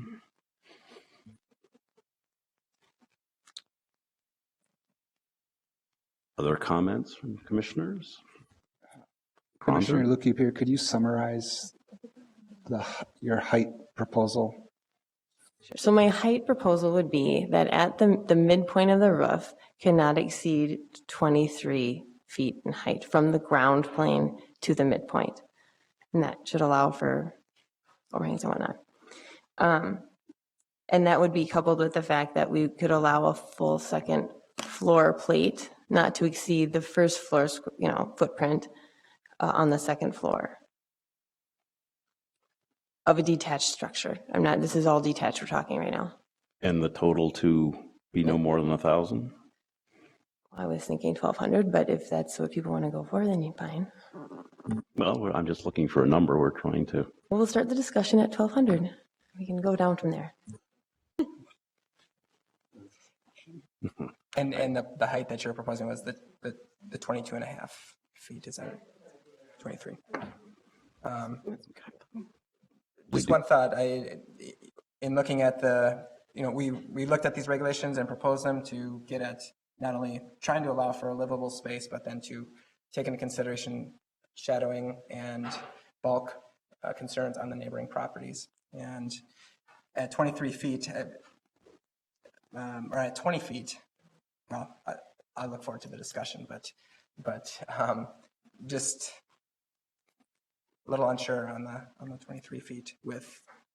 Can I clarify something? Commissioner Bender? Thank you, Mr. President. Can I clarify? So this is also suggesting that we remove the square foot exemption of the half story, right? I actually think that's great because I think it really clarifies what we're trying to do. So I'm supportive of that and think it helps sort of address the overall impacts of these tweaks that we're making.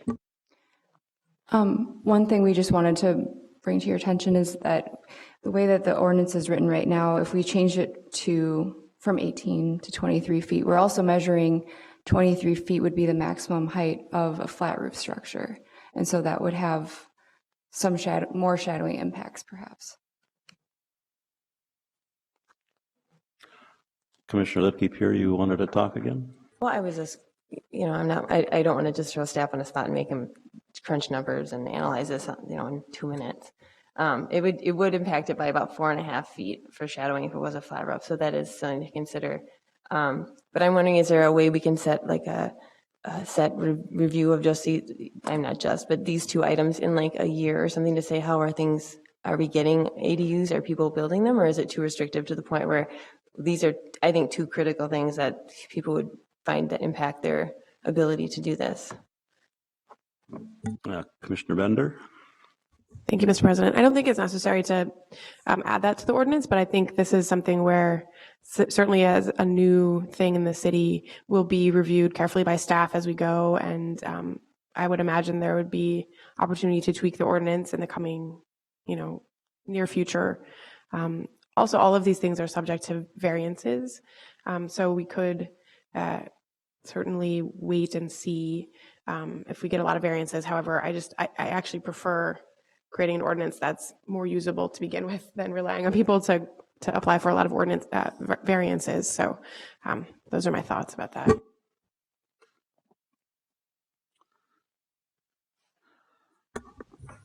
Just speaking for myself, I quite agree, and I think everyone on the panel here agrees that we need to create an ordinance that allows for livable units on top of a two-car garage.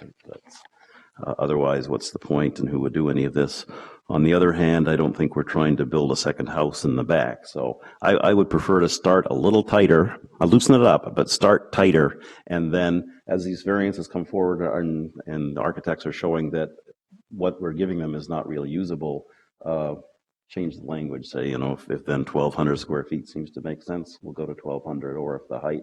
But I would rather, limit it to 1,000 and say 20 feet for starters. And what was the other element that we were leaving? That was it, yeah.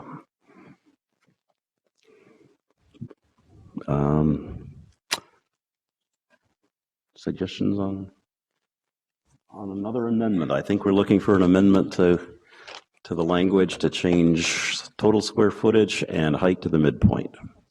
Yes, Mei-Ling. I think just Aaron and I have been speaking. 20 feet seems a lot more kind of in line with where we would be comfortable. I think 20 feet and 1,000, that seems to be more reasonable than 23. I think at this point. So, hypothetically speaking, yes. If it's 20 feet. Thank you. Hypothetically speaking, if it's 20 feet to the midpoint and 1,000 square feet, how does the 11-foot base plate requirement or not requirement play into that? Well, we could still remove required the top plate requirement, just say that overall either habitable area or gross floor area is subject to an 1,000 square foot maximum, but I would want to talk to Jason and Aaron about that. Aaron. So because the square footage has been increased, hypothetically, the half-story thing kind of goes away. Mm-hmm. Yes? Mm-hmm. Yes. Okay, may I suggest that as an amendment, we change the limits to 20 feet and 1,000 square feet and eliminate the half-story calculations. And I would hope that staff, in the meantime, can see what is possible within those limits. Again, we're trying to get to a habitable unit, one that will actually get built, but we don't want to dominate neighborhoods with second houses in the back. So that will be my motion, if I can get a second. Okay, thank you very much. Further discussion? All in favor, say aye. Aye. Okay, we will add those ideas to our main motion. Any further discussion on the main motion? Anybody want to speak in praise of the whole idea? We've had our public do that for us. If not, then I will ask the clerk to call a roll. Lipke Pier. Kranzer. Gisselman. Bender. 4-0.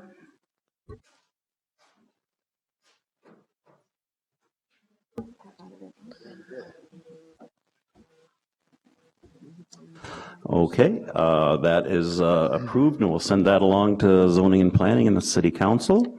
That is our last item of business. Thank you all for your participation in this process. Good to see you all. And we are adjourned until our next meeting, which is December 2nd. And Thursday, we have a, It's December I think 1st. they know that.